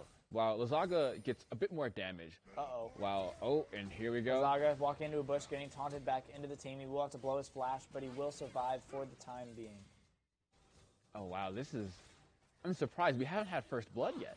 Yeah, it's a lot different than it is last game as far as the early game goes. I feel like normally for Albany and Ithaca, their games, you know, a bit more bloody in the beginning. They have at least 2 to 3 kills happening by now, but very interesting. I thought that Lilia was getting sleeped, but it was just her Hailblade talking. And Galio is actually taken very, very low. He might even have to blow his flash, and he just doesn't blow it. He just dies, and Lazaga gets the solo bolo for first blood. Anticlimactic first blood. It was just Corky autoing and using his ultimate. Yeah, I mean, it wasn't that fancy, and it's like Galio made the mistake of not even blowing his summer spell. It's like, you have it up, you might as well use it, right? First blood is a lot of gold, especially to a hyper-scaling champion. He knew that Lazaga didn't have flash as he burned it on the previous gank. So, and Andy had already used his dash. There's not much he could have done, and Eliron has to blow his flash in the top lane as the Ornn is trying to go in on him, but he will just blow his ultimate get away. Notice this is the Corky TPing in now. Ornn does have flash to try to get away, so he will probably use it, and he is taken very low, actually. There's also a trade going to the bot side. Braum, questionable flash, and he also doesn't land the Q. Graves is a little bit too far forward. Now they are getting the engage onto the Graves. Lilia is here to back him up, and as well as Galio, concussive blows will proc on a Leona, and here comes the TP from the Ornn. Braum is taken very low, but not yet killed, and Senna dealing so much damage, able to pick up that 3rd kill. Now just 3 kills going over to Albany for just the 2 for Ithaca. And very interesting that Lazaga wasn't even able to get that kill on the top side. He wasn't. All that effort put up towards that Ornn, and he just bottled away. Yeah, it's really unfortunate to see, because it's just, I think it was out-rotated a little bit. I mean, they looked for the fight, and Albany brought it to him, and they were able to take it out. I guess Eliron does get a few plates here, which will help him out in the short run, but... Yeah, it's not ideal, but you take what you can get. And honestly, that's probably the best Drake for Ithaca to lose. It's just a Cloud Drake. True. A single Cloud Drake means absolutely nothing. I mean, I guess if you were going for an early soul, it does kind of stall that another 5 minutes, but like...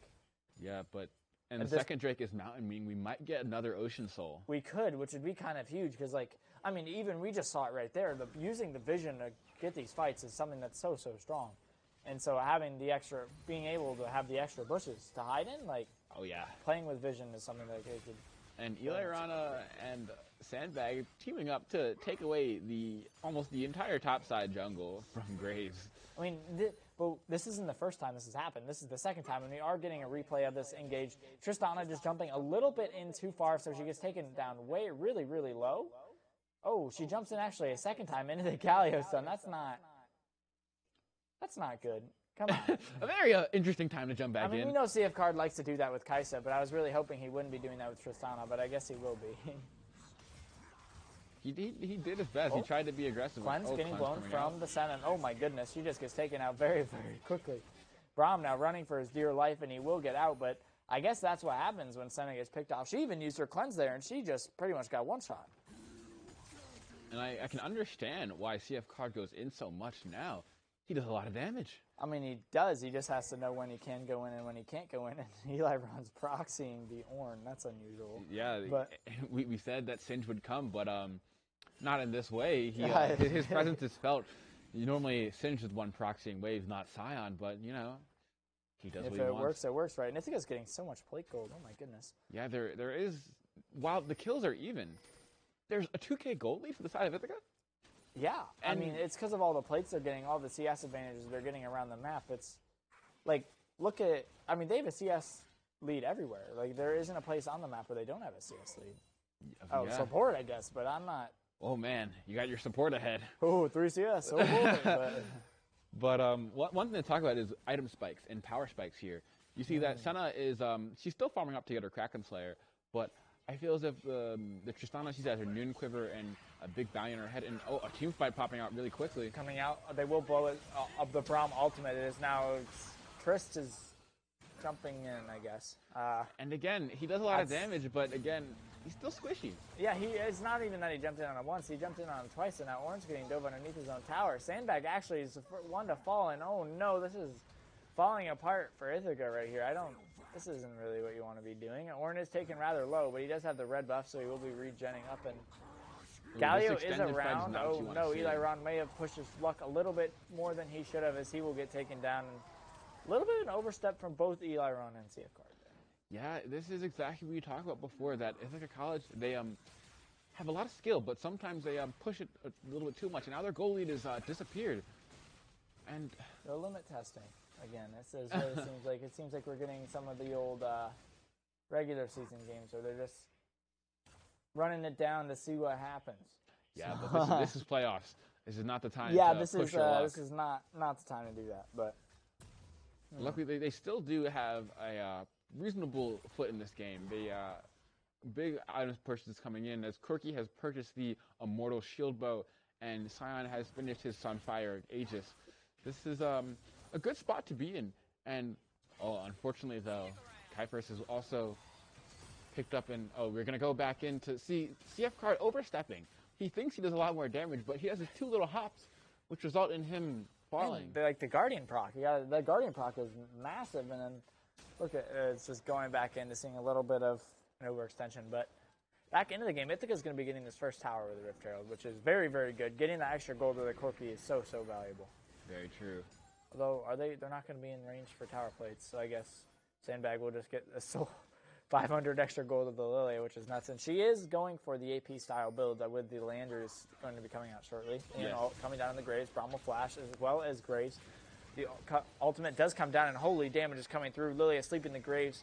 He will be defended by the Galio for now, and it looks like Manwalrus will fall. Ooh, maybe not. Yep, there he goes to the passive of the Galio. And just once again, Ithaca stepping 2 steps too far forward and getting tank advantage of. Now, the thing is, as much critique as we have for Ithaca, in their last game, we've seen this before. So what needs to come differently from the side of Albany to make sure that their lead is not for naught? They need to keep up with these objectives. They need to push them forward. I mean, the Mountain Drake's up now, and they are taking it, so that's really helpful. It's just like they're losing the macro game. They've done it in both games now where they're getting out CS, they're getting out pressured. And, I mean, they do have the 2 Drakes, and it is another Ocean Soul coming out, which is very, very valuable. But they have to make sure that they're not losing their leads that they're getting. And Orin is we a have little a bit too of a far skirmish coming forward up in the top lane. See if Orin will actually make it out. I mean, Senna ult does come down, and Galio will be there in a second. He does blow his flashes. There's also a fight in the bot lane as Braum is the first one to fall. Ithaca will lose the Scion top lane, which is unfortunate, but I guess they will get the Orin, and they will trade it even.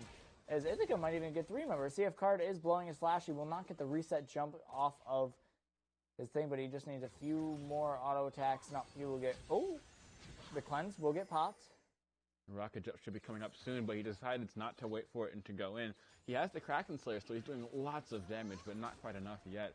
He is, and I'm going to say overall that wasn't a terrible trade. It was, a 3-for-1? Yeah, I think Eli Ron died, but he got a kill. He got a kill top lane, and then there were the 2 kills bot lane. So I'm going to say overall good trade, because Ithaca was even able to get another tower, and that's 3 towers already for them. It's impressive the way that Ithaca from behind is still able to... Behind? They're up 4K gold. Previously behind. I don't know where I'm seeing behind from, but... At one point they were behind, but then they quickly said that they flipped it on its head, getting so many turrets, getting so many kills. I wouldn't say they exactly were behind, but things were definitely even, but they still were able to maneuver across this map and make plays all around. It's impressive to see. It is, and they're definitely making it work at this point. I mean, you got to keep up. The dragon scaling is something we really do have to pay attention to, because Ocean Soul is so scary, as we saw last game. Very true. So making sure that Albany doesn't get to that point is something that they're going to look. But and Eli on the Scion, taking your advice, buying a Bramble vest for all the AD coming out. I mean, the Murtreads, I'm understandable. The Murtreads having that extra tenacity against the champions like the Ornn, the Braum, the Senna. That's totally understandable. But he's pretty much just going to be going straight armor for the rest of the game, I don't doubt. For our viewers, can you take a quick moment to explain what tenacity is? Oh, sure. So tenacity means, in the game, we've probably heard us say CC. It means crowd control, or it's like when champions get stunned, like Ornn did just there. The tenacity from the Murtreads, is what the Scion has, makes it so he gets stunned for a little bit of less time. I can't remember the exact percentage of what it is, but it allows him to be stunned for like a fraction of less time than it does to begin with. So instead of like 1 second, it'd be only a quarter second. But Lilia's getting caught out here. I'm not sure she survives. TP from the Ornn and the Scion are coming in. Lilia will be the first one to fall, although it's looking in. Ornhorn coming down. Scion is now a little bit picked off. 2 members from Ithaca has fallen, and Eli Ron may be the third. I'm not certain if he can get away. Gallia will flash, and Scion will use his ultimate to keep running, and he actually is able to run right now. Just running for his life. I don't think he gets out of this one. What do you think? Him getting out would be miraculous, but he's playing a very great distraction here, as CF Card and Lozaga were able to make their way home safely. They were, and he might honestly be able to kill Senna out of this. He might even be able to get a second kill with his zombie, his afterlife. No, I don't think so, but I mean, he's still alive. He's still running around. See, this is what we talked about. This guy only has 1 armor item, and he's not dying. Now imagine when he gets 2 more on. He's just unfortunate. Yeah, exactly. You said he took so much time. He was just running around. And now we're gonna throw it right back as this Herald is being taken. Hopefully not too much exciting, but as you see, look at this fight. Ithaca has so much pressure in one moment, and then all the TPs come in and they lose it immediately. I think it was just a little bit of an overextension, as we are seeing another fight onto the main screen. Sandbag overextending once again and getting instantly taken down, but the Graves will fall. I'm assuming Gallia will as well, and that is a huge shutdown to whoever it goes on, or it might not even go to someone. Triss uses her jump to get in, and it's just a little bit of overextension. CF Card, stop jumping in. It's not going to work, and he will get taken down. Here, Leona, there goes Leona. Here goes Corky, and that is 4 kills over the side of Albany. Wow. Now this is what we're talking about. Albany they've been doing very well in terms of the team fights. They drafted for them this time. They drafted exactly to fight the way that they are, and it's working very well. They did, but the crazy thing is that they're still down gold. And Scion is definitely dying not dying this time, but he is able to get out of the way, and don't turn around. Okay, he will get away. There's not too much income, but that Swirl Seed just narrowly missed Kafu. It did, and here's the replay of that fight again. It's just Tristana has so many members here, but they don't seem to be able to take advantage of it. They don't. I mean, it's just Tristana deals a lot of damage from the front line, but as we were talking about, squishy champions, they have very little HP, so it does not take very much to take them down, and it's just overextending over and over again. It keeps resulting in him dying, which is not good. But this Drake is started off by Ithaca. The Ornn all will come through and land onto Stoa. No one has died yet, although a tower has fallen in the mid lane, which is the secondary outer. Lilia will be the first one to fall to the Senna. Corky package is massive and it is able to kill the Senna. The fight is still going on. Braum taken very low and taken out, as well as the Graves, and now it is just 2 people running away as fast as they can. Ornn is very low. He will be taken out. There goes Galio, the ace for Ithaca College, and their first Drake, the first Doge. And here it is. Albany slightly falling apart. We see that not things didn't go perfectly for them in that fight. They got 2 kills, lost to Drake, but they're still definitely in this game. They may be behind a little bit of gold, but they have a lot of different ways to play through this game. Their Galio, we just thought that he wouldn't do that much damage, but he's 9-2. I mean, he's doing damage. Yeah, he's got a Void Staff. And he does indeed. And looking at this replay, it's like, it's a very, very good engage from the side of Albany, and they are able to get that initial pick. This Corky package is massive. Oh, yes. And the Corky just showing so much damage and taking out the Graves, and it's impressive. It really is. They just deal so much damage, and they're able to clean up the fight really well. And it doesn't matter how many times Sandbag dies, as long as he gets a good sleep. I guess Ithaca just wins the fight. Yeah, honestly, he's honestly been a little bit of a sleep bot. That's about all you can do is just put people to sleep. But once you put people to sleep, the real damage dealers can step in and take over. True.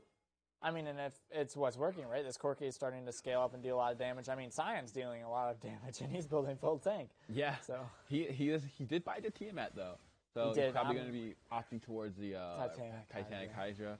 Yep. Which is a little bit understandable. Oh, the Guardian getting procced early does mean something if they do look for a fight here. Swirl Seed will not land anyone, so the sleep will not be able to come through, but I would like to point out, just again, the gold. One thing especially important to look at is who the gold is on for each team. Senna is 3, 3, and 7. You would like if those 7 assists were actually kills, because the Senna, she's supposed to take over the game with her Kraken Slayer, and she's supposed to be the strong and powerful carry who can just pick people off from far range. But when all those kills are on the Galio, it's a bit odd. And we have a quick fight coming in. His main Walrus is going to be the first one to fall. TP will be coming in from the orange. Cyan will not be following in. It'll just be the Leona falling in. There's not too much they can do, although this could be Baron. It could be Baron. And Albany is looking for it, but they could be losing objectives all over the map because of it. Cyan isn't in the fight yet, but he does have TP. And oh no, Lazaga pushing a little bit too forward, getting hit by the Ornhorn and taken down. I don't think they can fight this Baron. Oh man, this is not looking great. It's not, although Ithaca may be losing the Baron, but they will be able to trade for it. Like, they can probably get a tower. They might even be able to get an inhibitor here. Which, I mean, at that point, I don't know if the Baron's really worth it. Oh. Yeah, you see, there's a lot of trades going on here. Sleep going down onto the Galio. Galio might be picked off. He does pop the stopwatch. Cyan's TPing towards the Baron for some reason, and Triss is taken very low. And Jesus, that Galio deals a lot of damage. And he's just able to get out. I mean, the ult's kind of questionable, but hey, Baron didn't even fall. So Eliron's TP is able to stop the Baron, which is very good, although Sandbag does appear to be walking into that route is unfortunate, and he will be picked off. So I guess Ithaca will lose a few more members. But hey, I mean, they didn't lose the Baron. Yeah, they did. They stalled out the game a bit longer. Their gold lead is still intact. The Baron play maybe would have spelled doom, but Ithaca still has all of their towers up, while Albany is... They're losing a little bit of their towers. Their masonry is not too great here. Their base is getting exposed. We have an inhibitor exposed. That's where most of this gold is coming from. It's a play where they need to start being able to pick off these towers. That's the most important thing from the side of Albany. They have the kill. They have a very strong Galio. As you saw, Kuiper is pretty much a one-shot CF card. That was nuts. Yeah, for sure. Yeah, I mean, it's nuts. I mean, the Galio, we talked about him not being a huge damage threat, but he is dealing damage, and that is not something we can be arguing right now. Yeah, and this is why this champ was nerfed so hard. Even after all those nerfs, he can still do so much damage. He's got 3 completed items with the Void Staff, Zanya's Hourglass, and the Rocket Belt. And he has 10 stacks on his Dark Seal. Whew, I am afraid of this Galio. He's one that cannot be ignored.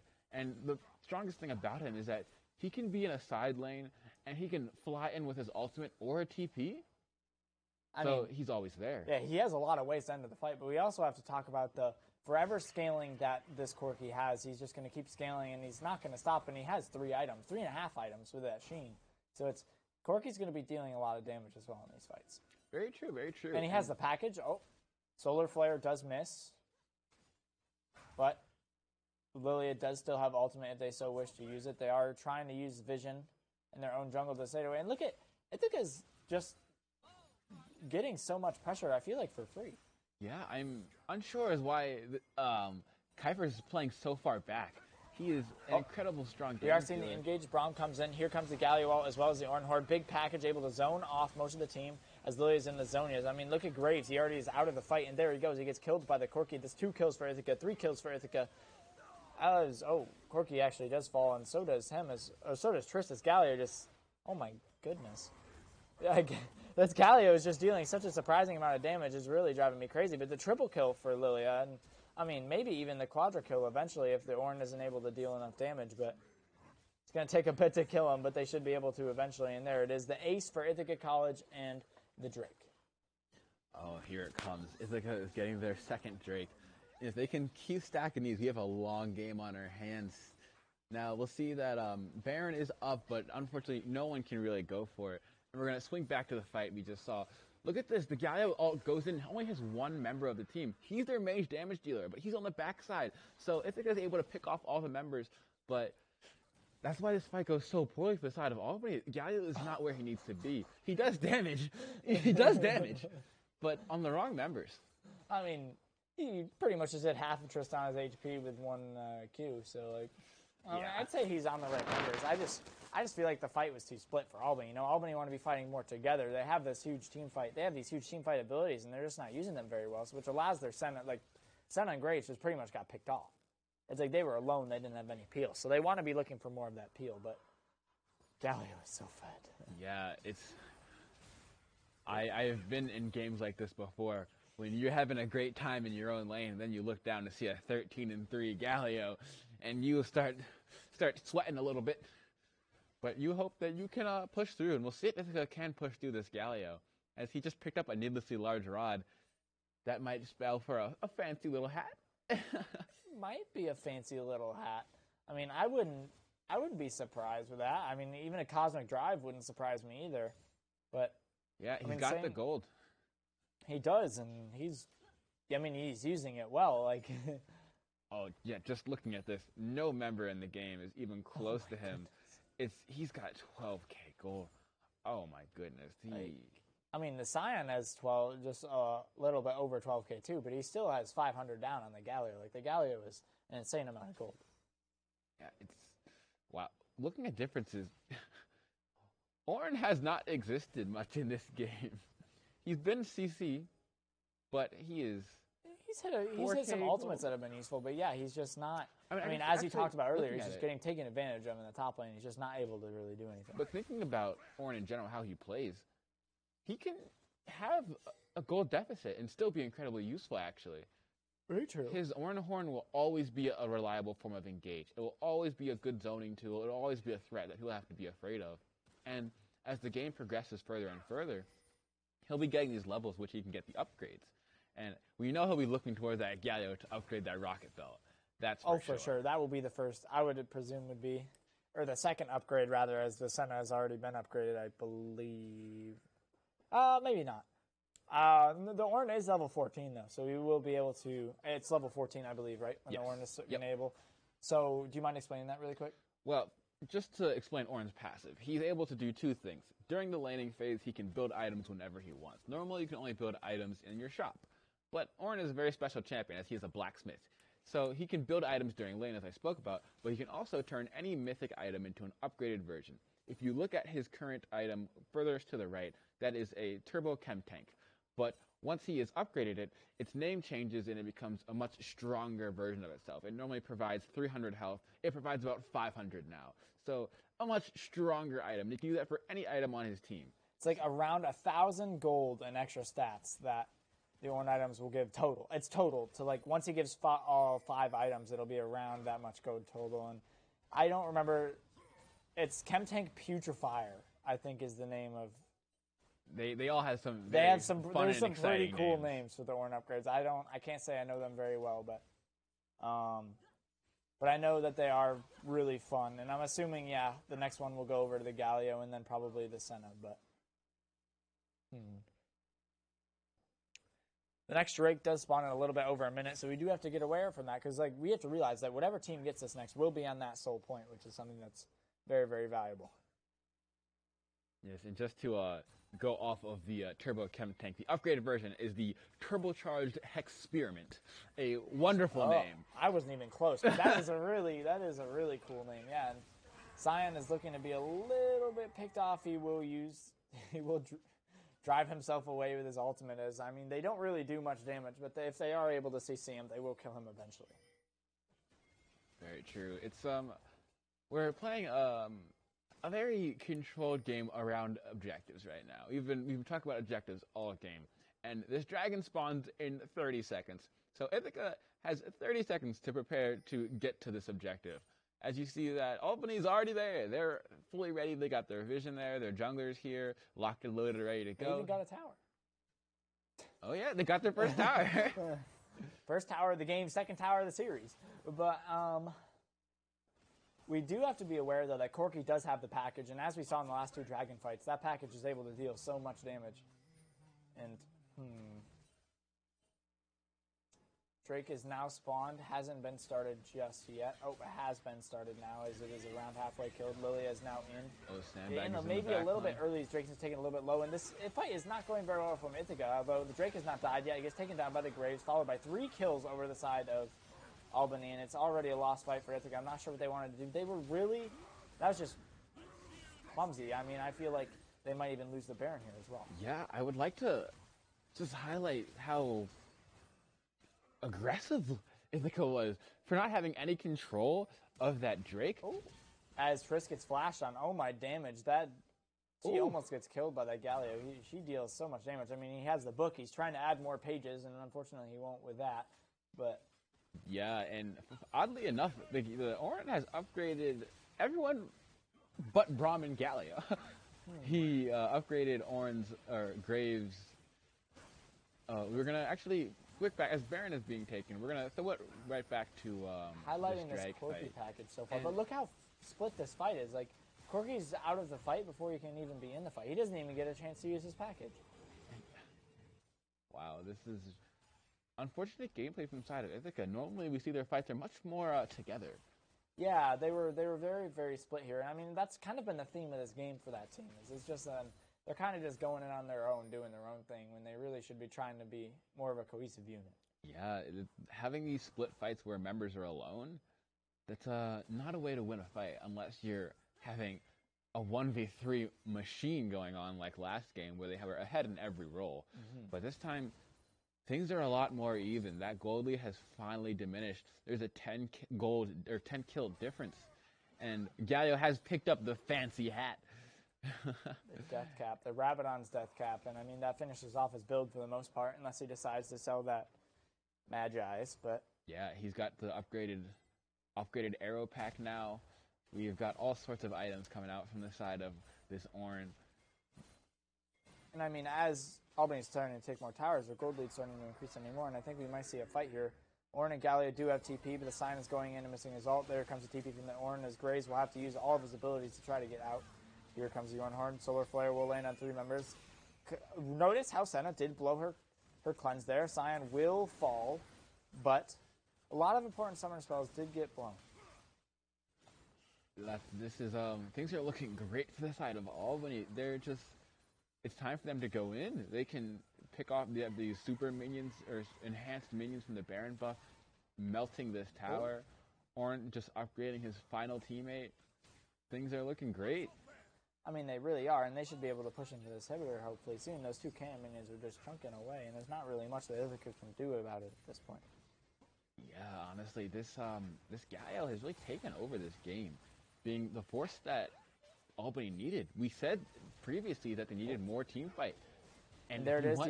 The taunt just did half of Corki's HP. The taunt did half of Corki's HP, but Lilia will still be the one to fall as of now, and this is looking like this might be the beginning of the end. And that first inhibitor will fall as minions are now on to the second one. Oh my goodness. If you could see my face, I'm grimacing because this Galio is just tearing the team apart. As you said, the taunt did half his HP. That is the least damaging ability in Galio's kit. Yeah, I mean, that's crazy. The W doesn't even really supposed to do damage. It's just supposed to be for the crowd control. Yeah, anyways, it's just doing so much. Now, from the side of Ithaca, things look very grim. In order to get them back into this game, they need to take these Drakes. They are currently at 2 Ocean Drakes, and you need 4 for the Soul. If Albany gets this last one that is spawning in 1 minute, this is pretty much game. As you see, Ithaca knows this, and they're heading to the Drake very early, clearing vision. Eli is here. He's got his control wards in his pocket. He's going to put him down and set up all the vision he needs. I mean, the fight's even getting off a little bit early. Corki's picking up his package, so he's not able to come down yet. Oh, here he comes. TP. Corki not exactly where you want to be just because it's so close to the front line, but he will get there safely as the Drake now spawns, and these teams are already ready for the fight, and the Drake spawns in 37 seconds. It's like, We got a bit of time still, but... Oh, yeah, this is... Solar Flare misses in the backline. Lilia is there, though, able to get to sleep on the 3 members. Ornn will be the first one to take out the Morgana, but Senna has fallen. That is very, very important, and the members of Albany are standing on the package, so they will be taking a lot of damage, and they're honestly really low, as Braum will be the second member of Albany to fall, and maybe Graves will be the third. He's taken low. One more auto attack to do it. There it goes, and Ithaca's looking like they pretty much won the fight at this point. Sion will die, but a zombie will be able to do so much damage, and if Corky plays this right, I think he can outplay these two.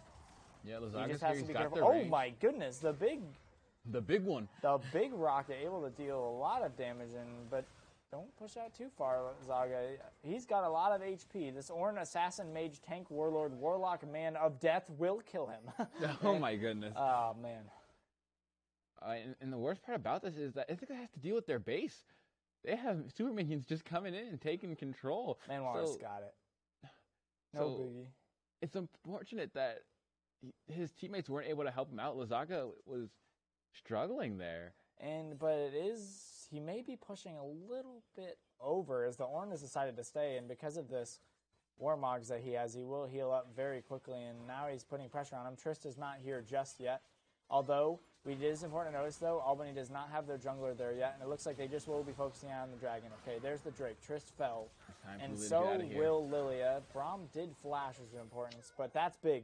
That's 2 big damage dealers on the side of Ithaca now dead. Corky does spawn in just a few more seconds, which is helpful, but I might be too late as Ithaca may have overstepped, and this could be the end. This is looking very grim as all 5 members from the side of Albany are up. Let's see what this final push can look like. Solar Flare coming down. We'll be able to slow up the Braum, but will not be able to root anyone, and I mean, at this point, Albany just needs to push in their waves. They have a TP coming in top lane from the Galio, and there really isn't too much they can do as Manwar has to go back and heal up. Oh my goodness. Corky does chunk, but because they don't have any Nexus Towers left, there goes Corky. And the other 2 members of Ithaca are getting taken down. There goes Leona. And Sion will be the last one to fall, followed by the Nexus. And there goes game 2 to the side of Albany. That's kind of huge. That ties up the series now, 1-1. Both teams getting a win in game 3. I mean, I'm excited for this game 3. Oh yeah, this is a close game, a close series right now. I'm speechless. This is, I'm on the edge of my seat. Ithaca things look intense right now. They are looking tense, and I mean, they played that game majority well. Like they just needed not to give up so many kills. Like they were winning the macro game. They had CS leads everywhere. I mean, they maybe had dropped a Drake, but it's like they still had a lead. It's just I think there were just smarter decisions they should have made in the micro play. Like Tristana shouldn't have been jumping in the back line every time early game. Like Sion shouldn't have been overextending as much as he should have. So I just feel like you got to fix those small things going into this third game. It's small things like that which accumulate. Yeah, exactly. The small things they turned into 2 Drakes gone. And then Ithaca, they got 2 more Drakes, but if they got those 2 first Drakes, they would have had the soul already. It's exactly that. It's like those small mistakes are okay when they happen once, but when you do it, when you die because you rocket jumped in, then you spawn, and then you just go do the same thing 30 seconds later, it's like probably not ideal, not really what you want to see. Exactly. I appreciate it so much because CF Card knows that he does damage. but come on. Yeah, you gotta you see get it right. It happen 3 times in a row, and you're like, come on, buddy. Hey, it happens though, but when we come back, we'll be getting us into Game 3, which I am very, very excited for, so stay tuned.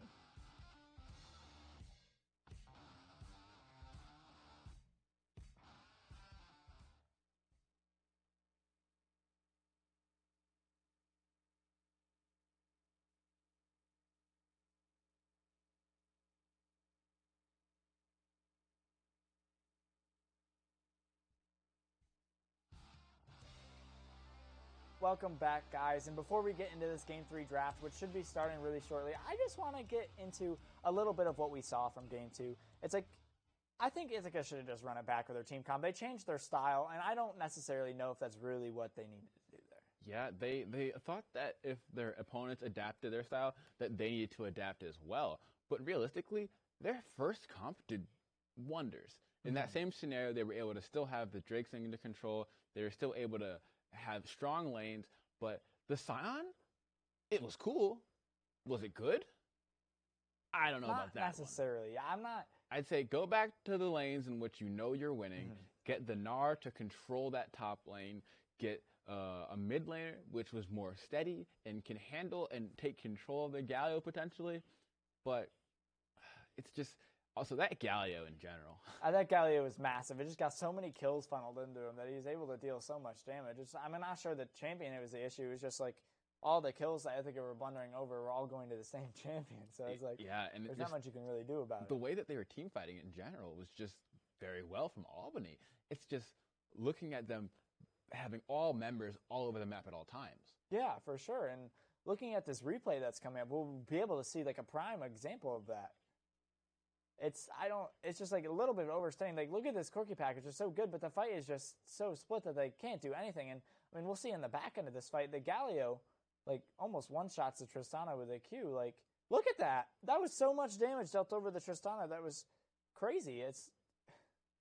I don't know. It was just a lot of damage going over. That's what happens when you get 13 kills. I mean, or if not more. I don't recall what he had at the end. I mean, I think he had around 13 at that point, which is like pretty close. But too many.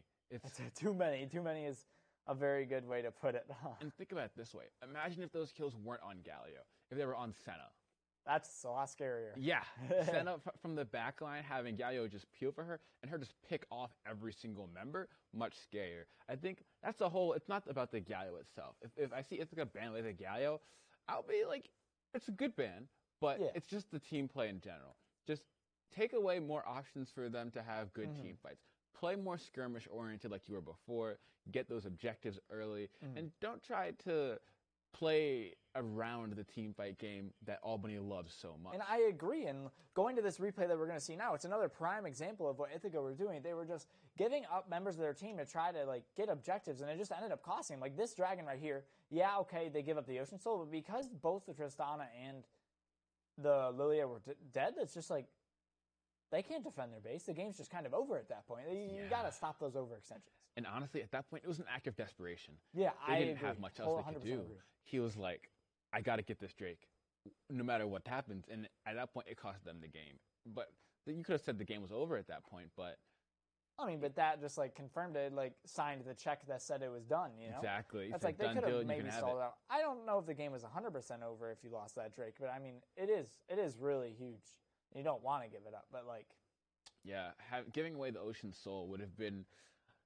They were in a real catch-22 there. They either give away the Ocean Soul, or they give away the game.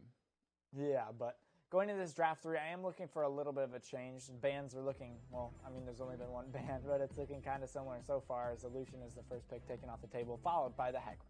Yep, things looking rather similar. We have Lucian, Albany's favorite flex that they like to throw in the mid lane, but instead, I'd like to see. Yeah, what I was about to say. What do you want to see first pick here from Ithaca? First pick here, I'd like them to go back to just, throw something safe in the top lane that they can do like they did before, and then just potentially just go back to the Kaisa and just play what they did in the first game. There is not much. They don't need to reinvent the wheel here. They did great the first time, and we'll see if they can change it up. Oh, Victor ban, big fan of that. Ithaca doesn't like Victor. We know this. We do know that Ithaca doesn't like to play Victor, although they did play well into it in the first game. And Blitzcrank, that's a good adaptation being built, and I think I just want to. The Anivia. Icebird, Anivia, getting locked in. That will be going to Lazaga. That does make sense. They dropped that ban for the Victor and it banned Anivia first. Routinely Ithaca has been banning Anivia. So let's see if we can get a mid lane in response. Yeah, very safe scaling control mage. I think this will be good for them. They won't. Okay, and the Orianna going into it, so that's pretty typical. Mid lane's getting picked first is the unusual part of it all, but. Yeah, these are. There's the last second Graves. We could still see the Orianna here. We could. I wouldn't be surprised. It'd be a nice AD AP combo from the mid jungle duo there. And the Graves did pretty well last game, even though it was set behind relatively early. So I wouldn't be too surprised with it. But no complaints for the Graves. Look at Anivia here, though. It's safe. It does exactly what Ithaca wants in terms of just avoiding team fights as much. It gives good lane prio. It gives them ability. Once it hits level 6, that's a Swain. That's a Swain. That's a flex pick. So that Swain could be going either in the mid lane or the support. I don't want to be definite because I don't know exactly where it's going right now, but That's a very powerful champion to see. I like the Swain pick. I love it. And Okay. the Skarner, here we go. So we're seeing back to the roots from Ithaca. Okay, back to the pick comp. They don't have any. The Nivea instead. I want to see Kaisa now. That's like, I just think Kaisa is something that's been Ithaca's bread and butter at this point. I just want to see it. Oh, yeah. I would like to see the Kaisa just because it gives them that staple pick that they have, the strength in the bot lane. We know that CF card is good on it. His Tristana jumps around and dies sometimes. I didn't like it that much. But Rel instead. Okay, that makes sense. That's good engage to follow up with the Skarner. And it won't get banned away now. And I think that probably means that our second ban phase will be probably aimed towards the 80 carries. So probably we'll see Senna and probably Kaisa will be taken off the table as well. But we'll see if U-ALBANY goes for the Senna now. Maybe. I wouldn't be surprised. Senna, okay. There's the Orianna. So they do go Orianna, which means the Swain is going support. Yes. Very good pick in a row. I mean, to be fair, it could be a Swain ADC, not the best idea. It's not bad. I've seen a lot of them because they have a lot of AD coming out from the jungle. There's Graves. And so just adding on to the AP for just having Swain a strong and annoying pick down in the bot lane, he provides a lot of CC, a lot of damage, very tanky, very hard to deal with. I agree, and okay, the Gnar is getting banned first. That's something else we wanted to see from Ithaca. The bully top lane champion, and Malphite getting banned away, which makes sense. Malphite ultimate would be devastating on something like an Anivia, but I wonder if they'll actually give respect to our friend Kafu in the top lane by banning away his Ornn. I don't think you need to. I mean, I'll be completely honest with you. I think he had very little impact in both the last two games. He had some impact, yes, but I feel like he isn't really where you want to be focusing your attention. Into it then? I think they ban Senna. If they get here, I think that's what they go. And they say, oh, interesting. They banned the Scion. That's not what I was going to... This screams Fiora pick for Ithaca. This does scream Fiora pick for Ithaca. They have the good front line. They have... The only thing that maybe not is that they have such good team fight that they might not want Fiora, who isn't exactly great in team fights, but doesn't mean that Jax isn't on the table. Or Gangplank. Gangplank could I be think like either one here. of those two champions could be very, very good. And they do ban the Ornn. They do ban it, so they're trying to get something else out of Kafu. I expect a Maokai blind here. A Maokai or maybe some... but we know Gangplank is so good in the Maokai. I think... Okay. Cho'Gath. Yeah. Okay, so that'll be going to the top lane, a very heavy scaling magic damage champion. Yep, all right. All tanks from this Kafu. Yeah. What a player. What do you think Eli will play into it? He's got options. I think here. it's a Gangplank angle. Like I 100% think you lock Gangplank Kaisa here. Okay, Senna's not bad, and there's the Gangplank cover. I like the Senna. They pick it away. The Gangplank cover does. I do enjoy that. Yeah, because look at the scaling that Ithaca has right now. Oh man. They have They have three infinitely scaling champions with the Senna, the Gangplank, and the Anivia, followed up by two very big frontline champions with the Skarner and the Rel, who are both able to engage fights and get picks. I like this draft. Yeah, they have a very, very stable front to back style play that they can do. Janna. So this screams Swain ADC. It's a Swain carry. Okay, so it's a Swain carry comp. I was joking about it earlier, but it came true. I mean, it's pretty good. I played against it in Clash actually a few weekends ago. Oh yes. He was a D1 ADC player, and he played Swain, and he did very well. My lane was not fun because I was playing support. I actually just played Karma into it, and it wasn't terrible, but he was a very scary opponent to face. But I really like both of these drafts. Oh man. How do you think that the Swain Janna lane deals with the Rel Senna? I mean, I think they have a lot of poke, so they'll be able to do pretty well. But the only thing I feel like they're lacking in that comp that they were lacking is like the similar thing that they're lacking in the first game. They have very little hard engage. You know, true. Like it's now they don't even have the Ornn Horn. What is their engage? They're relying on a Swain pull or an a lucky Ori ball. Cho'Gath knockup. Yeah, it's like a Cho'Gath knockup. And who do they put the Ori ball on? It's a little bit interesting, but it's like they have a lot of good peel. Like if they catch someone on Ithaca or two people from Ithaca stepping a little bit too far forward, it's just like they're able to wombo combo. Realistically, Albany wants Ithaca to engage onto them. That's what they want. Janna is great for peel. She has so much healing, so much shielding, so good. Swain, he has so much self-healing. Ooh, I would love to see some Grievous from the side of Ithaca. Yes. Early Grievous too. But in Grievous wounds, for those who you don't know, it's the only way to stop healing. and it mitigates the amount of healing that comes up from a champion. And Janna, her ultimate gives a nice large circle of healing. So we hope that Grievous Runes will be coming. Oh, I don't hope. I know we will be seeing Grievous Runes from multiple members of Ithaca. But before we get into the game, we are going to take a quick break for competitive integrity. Stay tuned.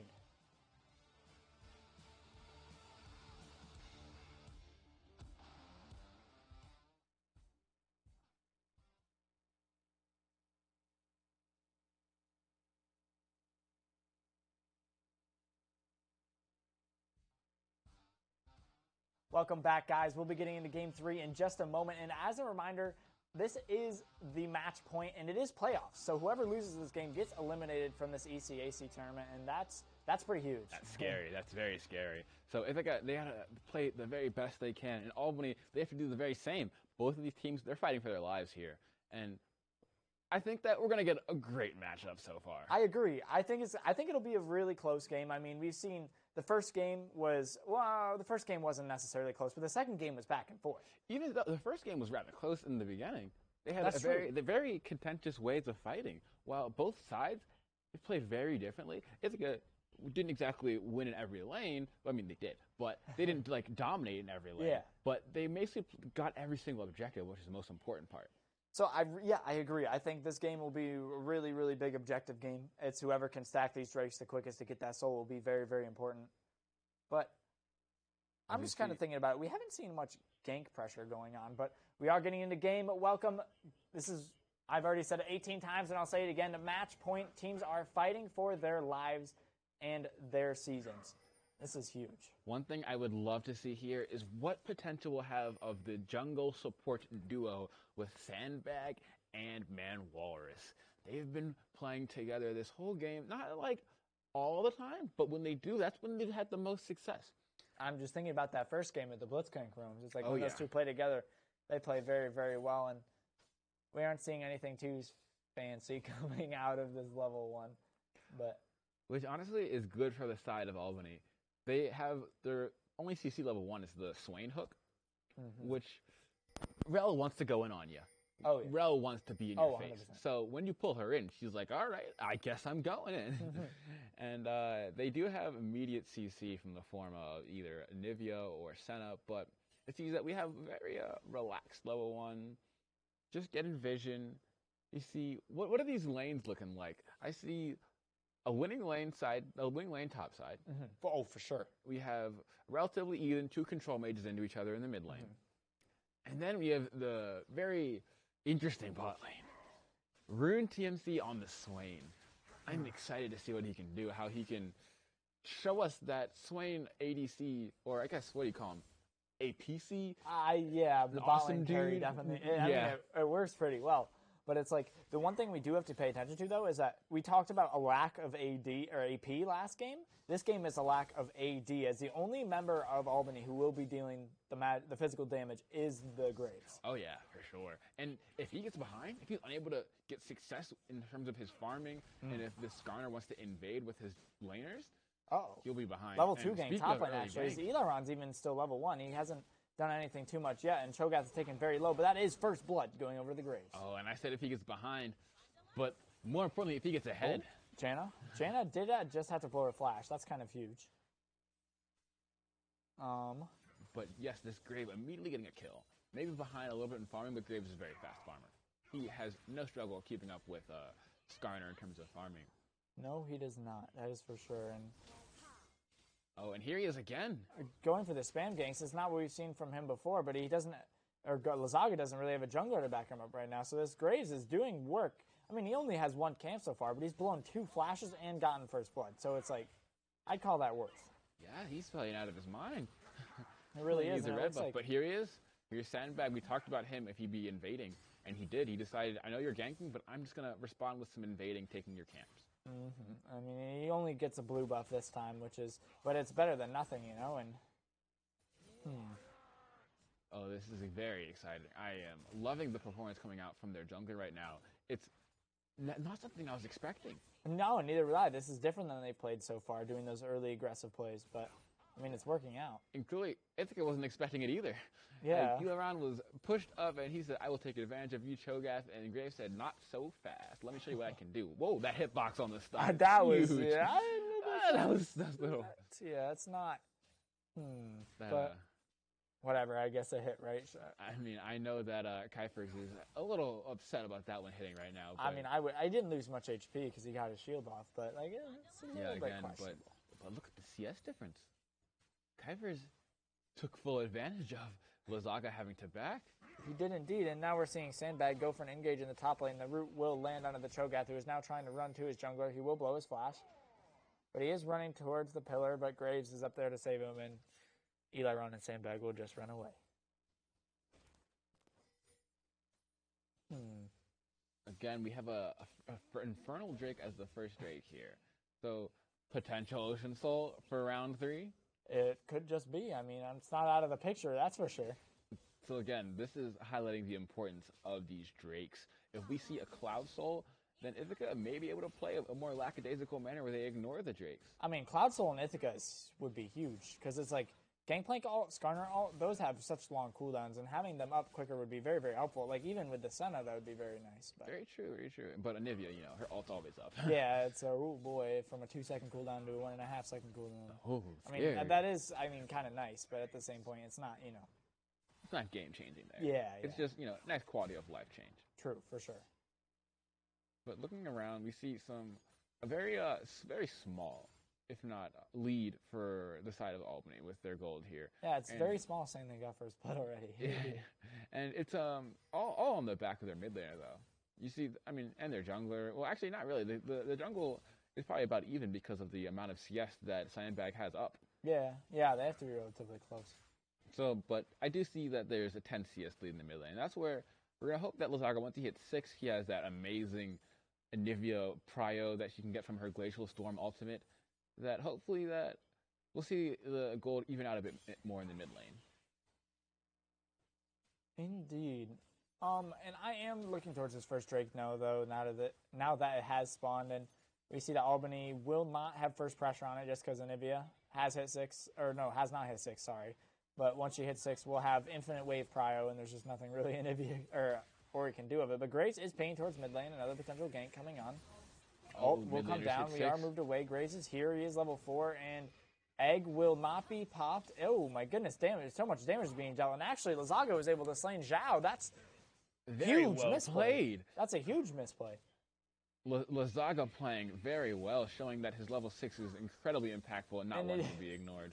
And he doesn't even need to back because he still has his Egg. So it's like, for those of you who don't know, Anivia passive is when you'll see the little, looks like wings above her, top of her icon, and we are seeing a pause, which gives us perfect time to talk about it. But as you are seeing it, Anivia is able to, once she gets her whole health bar taken away, she can just use the extra HP to just, to just survive and get basically a whole nother health bar, which is really, really convenient to see.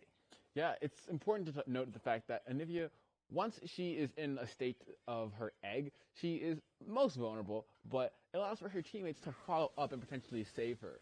Now, we're in this pause at the moment, and I'm wondering if the Graves DC'd. Because that was a little bit questionable, but looking at this replay, we are actually back in the game as the first dragon will be taken by Ithaca. Okay, so we're seeing the dragon scaling. This is what we wanted to see before. We will not have an Ocean Soul. We will not. But it could be the Cloud Soul. A good switch up so that Albany doesn't have to worry too much about all of those wards that they need to get in all the bushes that Ithaca loves to hide in. True. And you see that Gangplank is invested in early Sheen, very standard but very important, as this is a huge power spike for him to be able to bully Cho'Gath with his Qs, just doing so much damage. Getting the Q ability is a little absurd when you think about it. It's just extended auto attack that he can use for his barrels. Yeah. He can use it for a grass proc as he gets one there there. We go. Yeah, it's like I saw Bwippo. So Bwippo is a pro player for Fnatic. If you don't know, he does some streaming on Twitch. I was watching him play Gangplank a few days ago, and he was calling it, what was the name? It was like, I don't remember the exact name, but he was just like, his so oppressive. That Q is so oppressive, especially if Gangplank gets ahead. And he is ahead in CS right now, so he is not doing terrible, but we're looking to see a little bit of a gank here. Graves is around to back it up, and Janna's on her way up as well. Graves shows himself. And they don't know that Janna's on her way here. They don't, but nothing too much will come of it. Just other than HP getting lost on the side of Ori. I mean, again, but this is pressure, and Rift Herald is spawned. Neither side is heading up. Very interesting.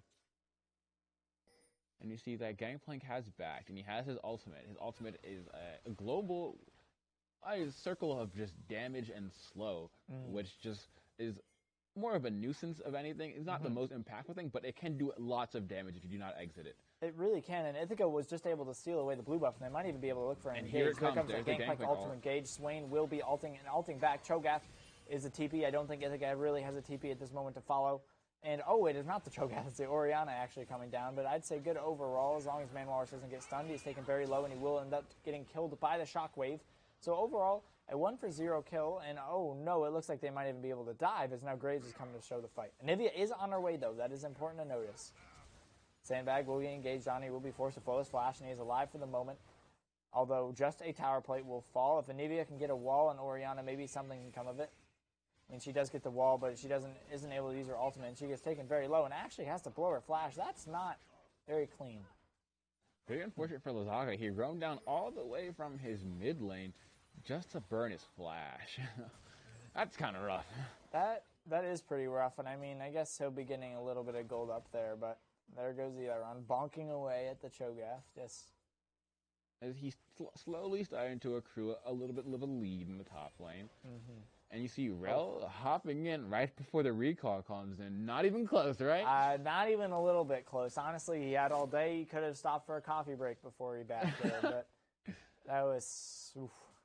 Could have been very scary. We might even see a play on Gangplank here. He doesn't have vision of the Graves coming up, so this could be similar to what we saw level 1. He does seem to be going through it right now, but we are going to do a replay at the same time of this TP gameplay in the bot lane. Now, this is very interesting. Look, that Ithaca was the one to start this play with the Gangplank ult. But then it ends up that Albany is able to capitalize by having a teleport, which is a bit more impactful than the Gangplank ult. It really is, and I mean, they're just able to deal so much damage off of it, and it's like Ithaca doesn't do the damage to really burn through that Swain ultimate just yet. Yeah, and Albany, they may not have a CS lead in any lane, but they are starting to get a bit of a footing in this game. They have good prio from the side of the top side because Iran has learned fear from Graves coming back again and again and again. It's he has to respect the pressure from this ganker.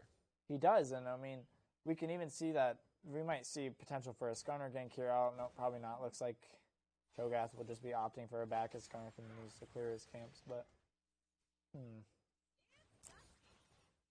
At this moment, we can talk about some items coming in. So we see that there is what you call a lost chapter coming in from Anivia. This is the most important thing for her in the early game because it allows her to do what we've talked about. The damage! That was a lot of damage. Oh my goodness. And that's still early, but... Yeah, this is the last chapter, but we're talking about it. It gives her her ultimate more CDR and more mana, allowing her to spam her large Glacial Storm, which can clear the wave incredibly quickly, do lots of damage. This is why she's so safe and so oppressive at some times. But it does seem like Albany is trying to make a play. They're making a lot of plays this game as 1, 2, 3 members have come up. Oh, Gangplank ult will come down to zone out Albany, but... Amazing reaction time from Eli, knowing that his mid laner is in danger, and he tells him that it's time to back off. They get zoned away by the Gangplank ult. True, but this Drake has spawned, and Ithaca is nowhere near. It looks like they'll be trading for Herald, which actually I think I like, trading the second Drake for the Herald. Yes, I'm a big fan of this. This allows for Ithaca to not only get some more pressure in one of their lanes, but it provides safety for one of their laners for a large portion of time, and also the side of Albany will have to respect that at some point they need to be careful of where this Herald gets dropped. If there's a play that goes awry at any point in time, the Herald will immediately get dropped and a tower will fall. Oh, for sure, and they'll be able to get so much gold off of it. For sure, it's a good way to just accelerate yourself into the game. And the first Herald, the most important Herald, as the tower plating is still up, and you get extra gold for clearing towers very early in the game. It looks like they might be trying to funnel some gold onto the Gangplank with this one. They know that the Graves is bot side inside of inside of Sandbag's jungle, so... We have our first completed item purchase coming in from the side of Eli Ron, getting an Essence Reaver. This is a very standard Gangplank build, doing lots of damage. That's what this champ does. Oodles of damage. Yeah, it is so much.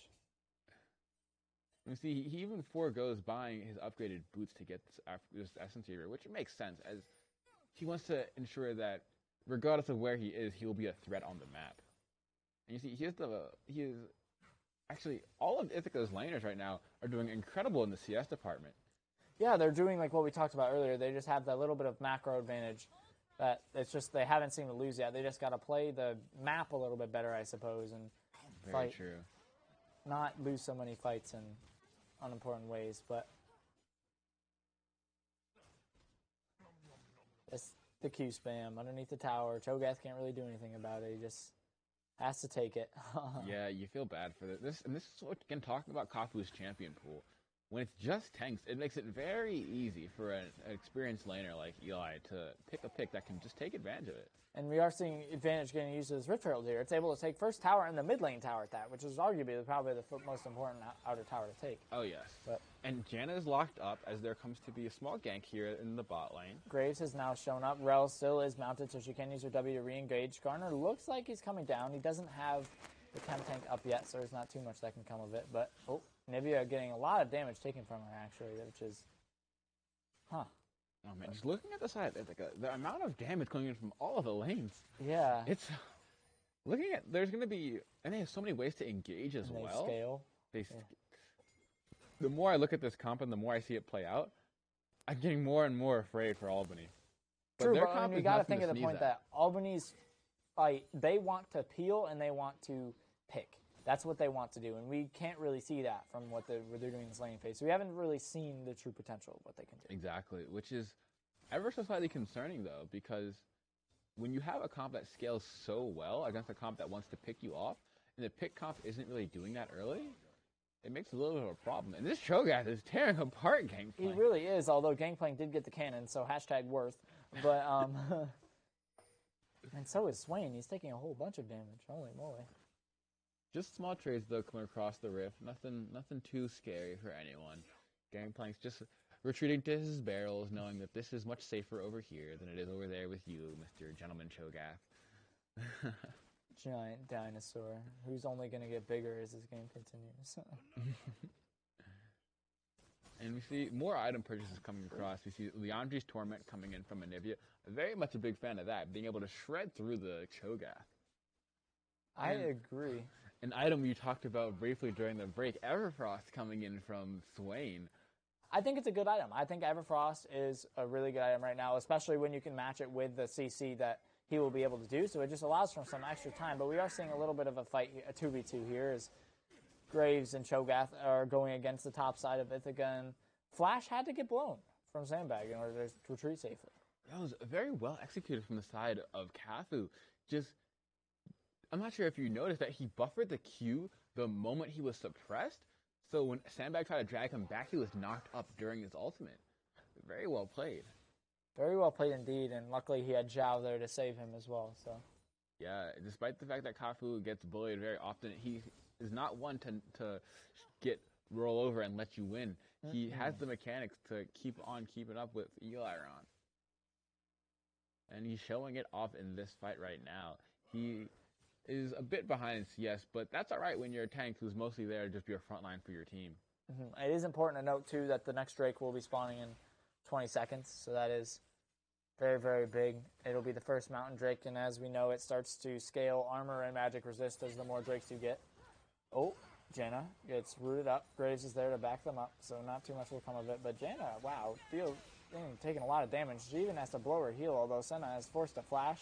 And I don't think she'll be able to survive. TBs are now coming down as now it looks to be a big 5-on-5 teammate. Janna is slowly getting ticked, but she will not fall because of her shield. And Ithaca overstepping just a little bit once again. Yeah, I've seen this one before. Ithaca seeing the kill in their eyes, but then it's not coming into fruition. Janna's health was so low, so incredibly low, as you see her ticking back up to full in the fountain. But it's very unfortunate that Ithaca, they had such potential in their eyes there, but it didn't come to fruition. And they didn't even get this tower in the top lane yet. It didn't, and they're going to lose another Drake because of it. Well, this is a pain for the side of Ithaca. And we're going to quickly swing back into that fight. Oh, just kidding, as the tower will fall in the top lane, gets pranked. Okay. Now we're going to be seeing delayed. the replay, which will be awesome. But you want to talk about this It's fight? It's just the Senna was able to get pulled up. The Senna did so much damage in the beginning, but the damage did not stick. I mean, once she used her ultimate, she was just able to get pulled by the Swain and taken down. The Swain pull, the Graves coming in with all the damage, the blind, preventing her from actually knowing where everyone was. Exactly. It's just very scary. Very, very scary. Now, focusing back onto the game state right now. I think it still has a 3K gold lead almost. And it's through these towers. And what gets you towers? The Rift Herald. What does Ithaca get? The Rift Herald. Yeah, so hopefully they'll be able to use that to take down, I would hope, in the mid-inner. But it's like, as we saw last game, winning the small game isn't going to win you, the series. You got to be able to win these team fights, which they're just not winning. I mean, Albany's just team fighting better than they are at this point. Yeah, there's so many variables that come into play on how you can, what routes you want to take to get this game. Ithaca is choosing to go through the Herald and getting towers, which that could be the route to victory, but it's one that we know we've talked about a lot is these Drakes. And currently, Ithaca has only one compared to Albany's 2. I mean, we still have a bit before we get to the sole point, but yeah, that is something very important to look at. Cause every Drake counts. And every Drake does count, and it does look like Cho'Gath will be getting picked off here. There goes Skarner getting ulted. Or Skarner ulting in on the Cho'Gath, rather. It's taking so long to kill because he is so tanky. Graves but comes like in other here. members This is of the teams are starting to come in as now is a 3v3. Both Graves and Cho'Gath are low. Huge shockwave on the 2 members of Ithaca as now they are looking to clear the away slowly. Rel getting her horse back is able to go in and land the stun. But because Jaina's here, there isn't much they can do, and Ithaca is just getting collapsed on much quicker. And it's like this map play from Albany is so fantastic. Oh, man, things are not looking great for Ithaca. As you see, they did so well in terms of engaging the fight, but Cho'Gath, he's kind of strong. He survived a while. And do we see a solo kill coming out here for Eliron? We do. Okay, that's kind of big, getting it back. And Nivea does look like she will fall. She's putting the egg underneath the tower, and I don't think she'll survive. We see a chomp. We do see a chomp. We do. Eliron is able to get a kill, which is helpful, but not exactly what we want to see. Looking at this replay, you see Ithaca with a great engage, but it's just like get collapsed on so quickly. And that's just the tankiness of the Cho'Gath. And even after the fight, you see that he's taken down to about less than 10% around of his HP, but he later still has enough health to come on and fight Anivia underneath her turret. It's just he's so incredibly tanky. Yeah. And Senna doesn't have the penetration yet to be able to really deal a lot of damage to him. And yeah, she's got the Kraken Slayer, almost making it there. Again, it's like, when you think about it, would Kaisa have been better here? I don't know. I think so, because the speed and ability to have more pressure early off than Senna. Because that Janna would not have been alive if it were Kaisa. Kaisa would have flown to the back line and taken it out herself. Maybe, that is true. Senna's ultimate is a really big disadvantage into the Swain, because as soon as she uses her ultimate, it's just a free pull for Swain. Yep. It's so easy just to lock her up and move her. Yeah. Into the Swain, I think this is the power of that flex pick that they put in there. That once they saw the Swain, they may have thought, maybe not the Kaisa here. Maybe we want to put in the Senna. But then as soon as it became Swain AD carry, that's when Kaisa becomes a bit better, and Senna maybe not so much. But we're hoping that, despite the fact she's 0-2-0 now, that CF Card will be able to pull things together as the game progresses and manage to be stronger when the big moments matter, like these Drakes that are spanning in 1 minute. I mean, you would really hope so. Like, Ithaca still has a 1,300 gold lead I would like to pull out, and if we can look at gold charts really quick, I feel like I'm wondering where this lead is, and I think it's on the Gangplank. I would assume so. It's gotta be. He's up 50 CS. He's got 2 completed items and a pickaxe. Gangplank's looking very, very good at this point, and I mean he'll be able to dominate in the side lane, but if he can't help his team win the team fights. I don't know if it'll be really useful for him. Yeah, it's looking for a pick on the Graves. Skarner will flash. The blast plant is not there to save him as Graves does flash towards the Senna anyways. There is a TP coming down, and Graves is so tanky because of the shield, but oh my goodness, the shielding too is actually kind of nuts. I don't think Skarner can get out of this one, but Graves is taken very low, and now even Anivia is dying in the top side. This is so unfortunate. It's just Ithaca just don't have the damage to kill everyone right now, it seems like. Oh man, the fight was so scattered. As soon as everyone flashed over the wall except Sandbag, he was left alone, and Graves is topped off on his health again somehow. crazy. We're going to need to start seeing some grievous wounds, hopefully. Oh, for sure. We talked about it before, and if I'm looking down, I don't see any from the side of Ithaca. Yeah, that's not good because they have to give over this next Mountain Drake now, which puts Albany on sole point. And it's 2-10. 2 kills to 10 kills.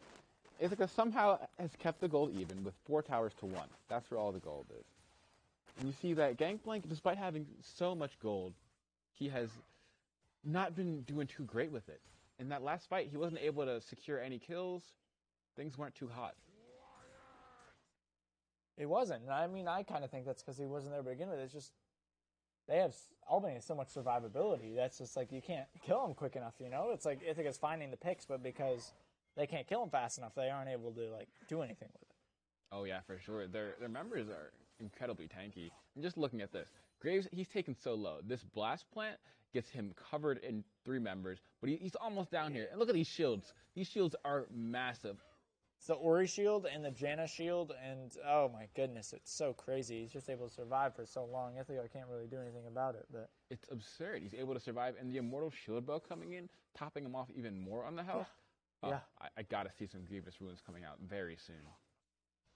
I would really hope so. I mean, I don't see any at the moment. I could be missing it, but like I want to see it out of Anivia, and I want to see it out of probably even the Senna. I don't know. I don't know how much Grievous Runes Ithaca needs, but at least somebody needs it, you know? Yeah, you can't. I see Skarner has 1 cloth armor. That's almost a bramble vest, but nothing yet. I guess so. I mean, you could also say the same thing with Anivia. She has an Amptome. It's almost an Oblivion Orb. Yeah. It's almost only counts in horseshoes. Oh.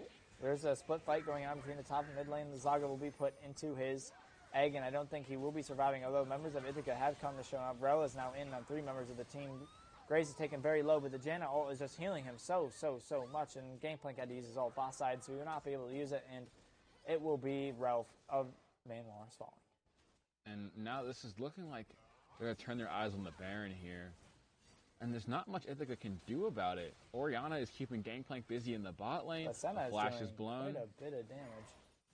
Senna is online. There's a root upcoming. This may be a dead Swain. I think it is a dead Swain, and they might even be able to stop the Baron, and they do. It's not. They can't really do much about it at this point. I guess that's good. That's a good turnaround. It's something. This is a start. This is a very good start. What do you think Ithaca need to do to close out this game? Okay, for sure they need to have. They're not that far behind in terms of like power. Like they can win fights here, but the problem is they need to figure out who to focus and when to focus them. They keep fighting Graves and Cho'Gath, the 2 tankiest members on the team. Yeah. And you see, Senna was able to shred through that Swain. And again, we've talked about this multiple times. Grievous Wounds is the name of the game. They need some Grievous Wounds. They are, and we just saw 2 flash. I mean, an Oblivion Orb just got built by Anivia, but we did just see 2 flashes blown. And we are going to be getting into a replay, and like, look at this. It's just, they just don't deal enough damage to do very much. It's just so unfortunate. But yeah, and when you have Rel and Skarner going in, yeah, they can't do much. And if you see in the bottom left, there's a Baron being stolen away. Baron. It's just being sneaked. I mean, and Graves is in the mid lane. This is one way to get back into it. It's just break convention and say, you know what, you guys don't know we're here. That's vision control right there. That's knowing that Albany doesn't have any vision, so they're just able to go take that dragon for free, and there's really nothing they can do about it. Wow, that was a bold move, but a big payout there for Ithaca. Now let's see what they can do with this Baron. The Baron will empower their minions and allow them to take down these turrets faster. There's one turret standing in the bot lane, and Eliron is just chilling down there, slowly working his way downtown, walking fast, and he's homebound. But we'll see if he can get through this turret. I can't get over that. That was pretty good. Oh man, I wish I had thought of that. But I mean, they should be able to at least take the outer, maybe even the inner. Although, we haven't seen a true 5v5 yet, and I kind of want to see that. And We've seen some very messy ones where Gangplank isn't there, he just throws an ultimate, where Skarner gets caught out. But we haven't seen exactly the front-to-back team fight that Ithaca wants. I agree. I mean, Senna's starting to scale. She has finished her Rage Blade, and she has an Executioner's. Okay, so that's 2. There's 3 forms of Grievous Wounds on Ithaca since the last time we talked about it. So that's. I think really they heard us. Like they heard us. But Lazaga is caught out a little bit too far forward, and oh my goodness, he actually almost was able to take out Swain, which is crazy. But And that's a bit overzealous from the side of Ithaca, trying to make plays all around the map.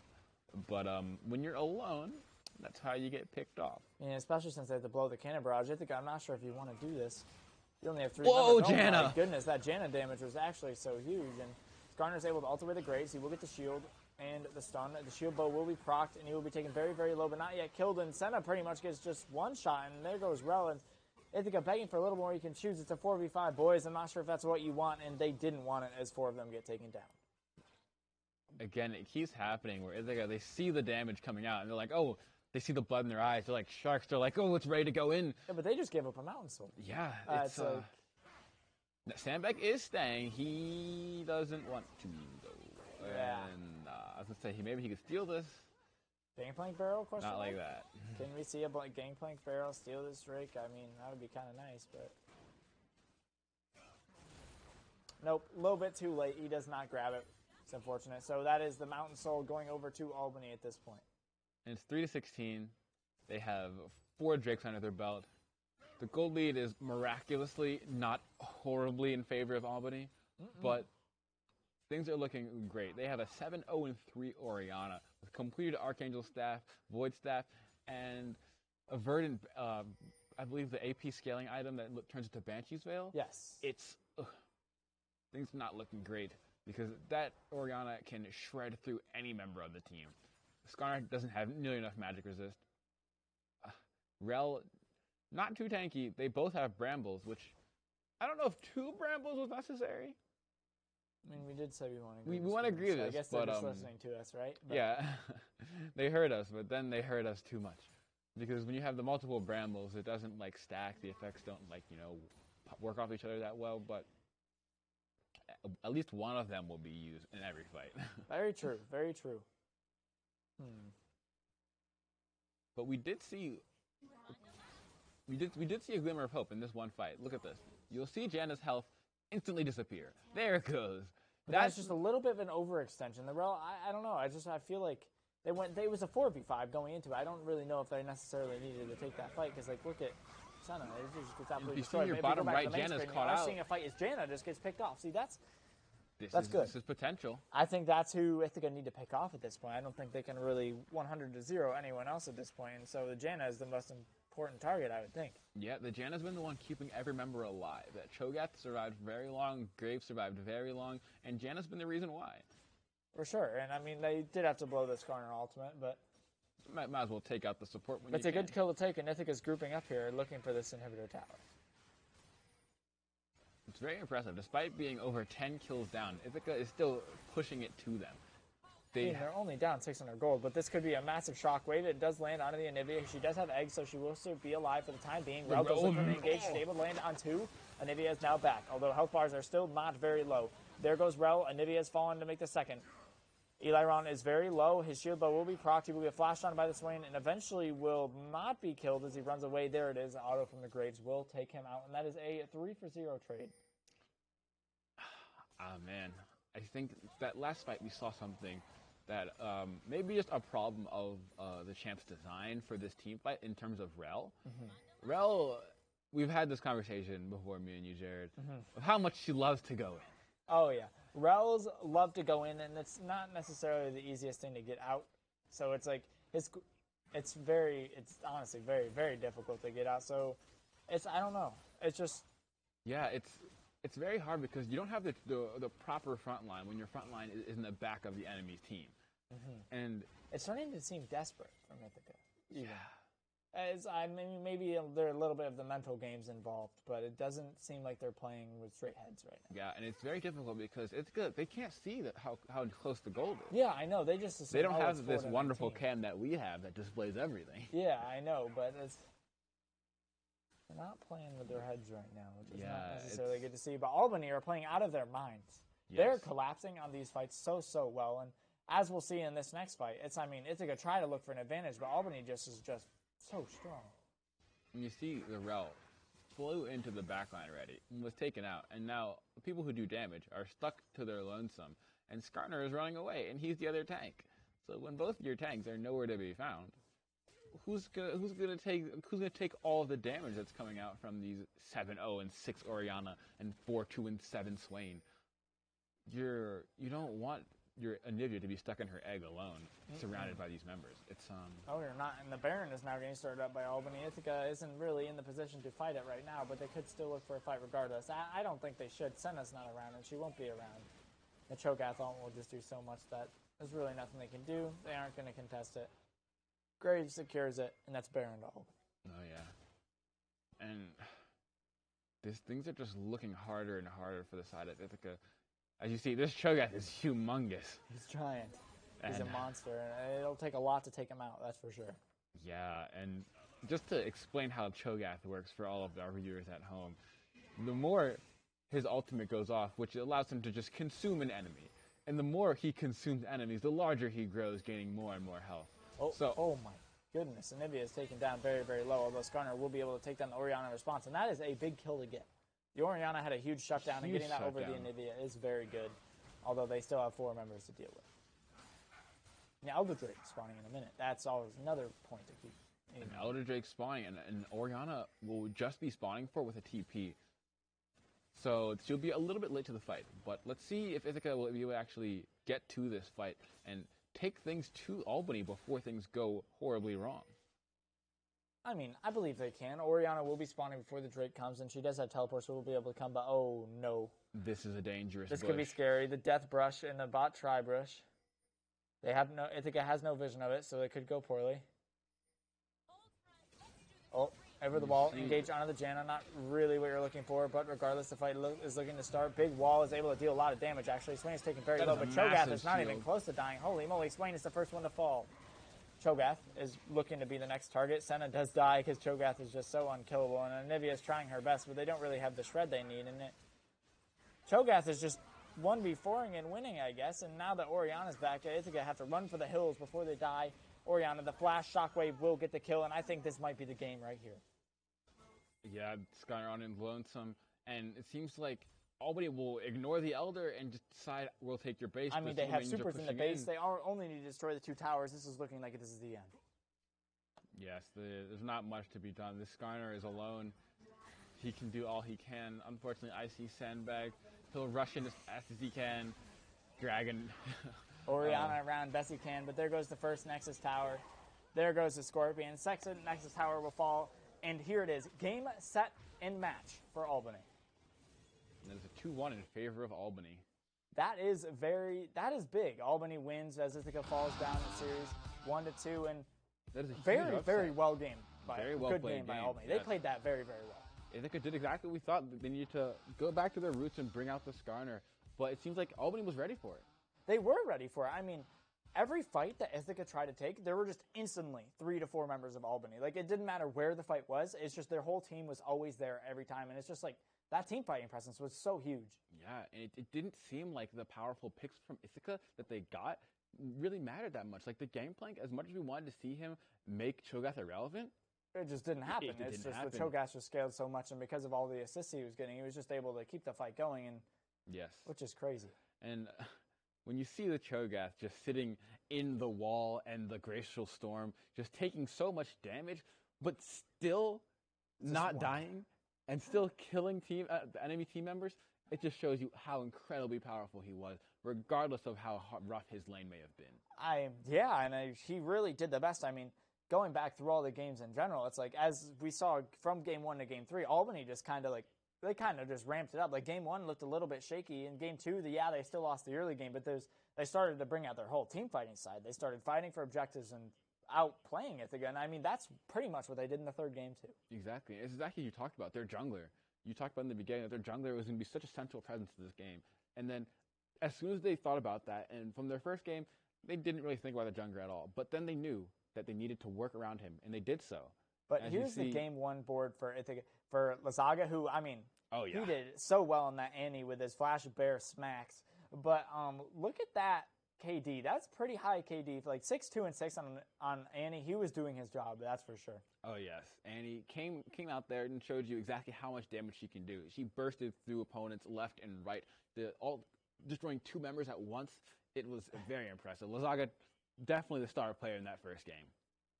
He really was for sure. And it goes on to Rune, who is the ADC for game 1. He actually had a lot of CS, he had a lot of CS. 9 CS per minute, that's a lot.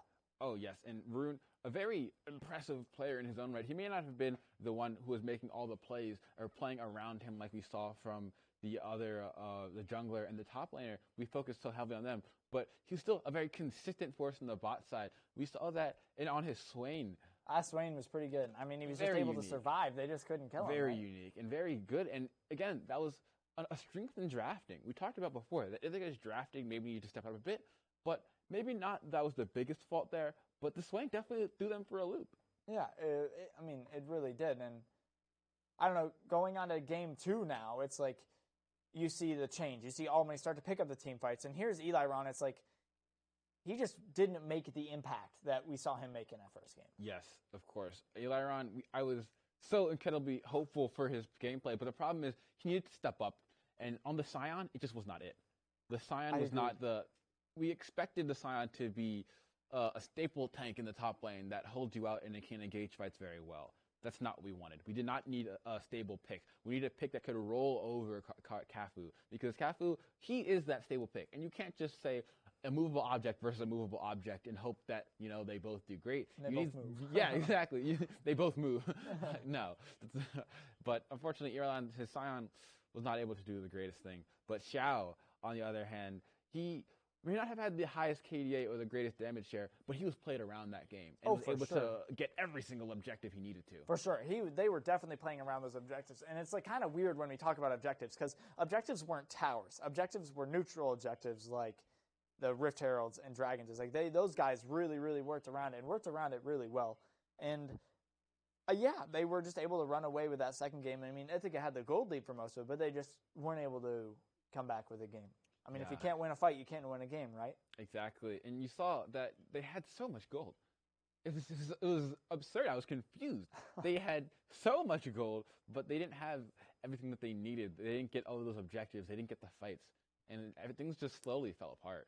It really did. And we're going to toss to a quick break, and we'll be back with our closing remarks in just a moment.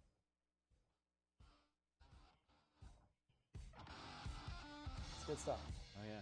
Very unfortunate, but wow, that was insane.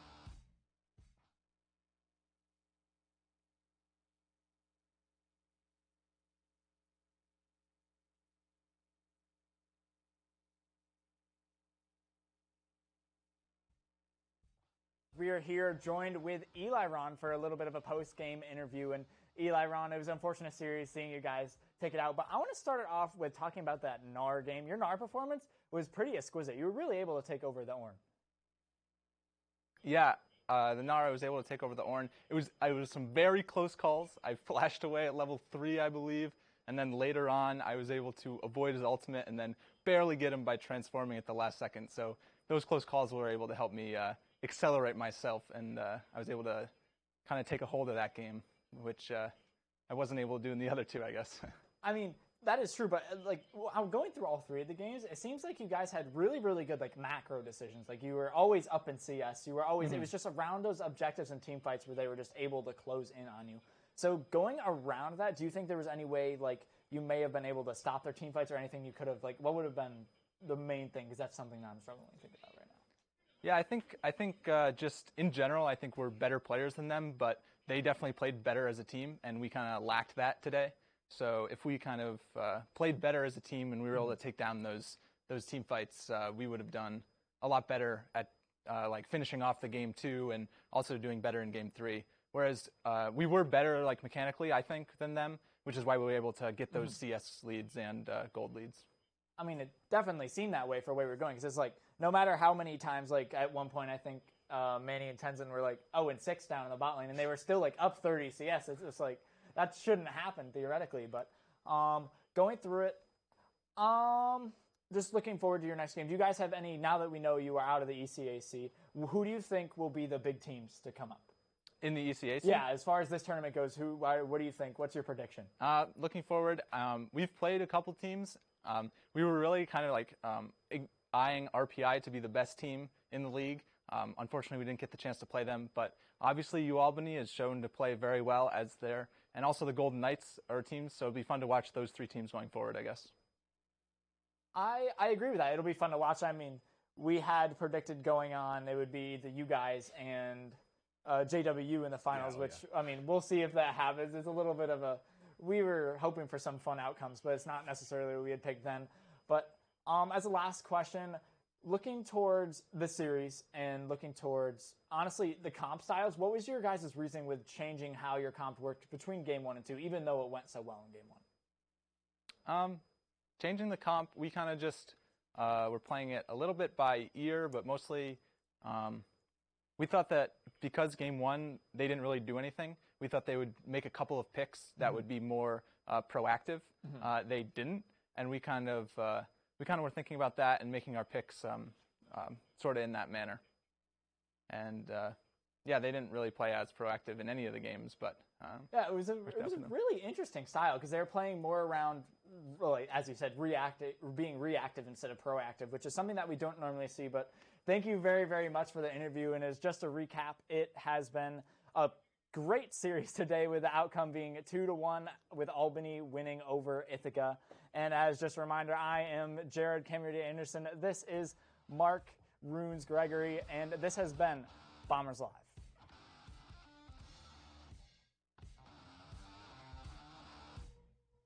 Good stuff.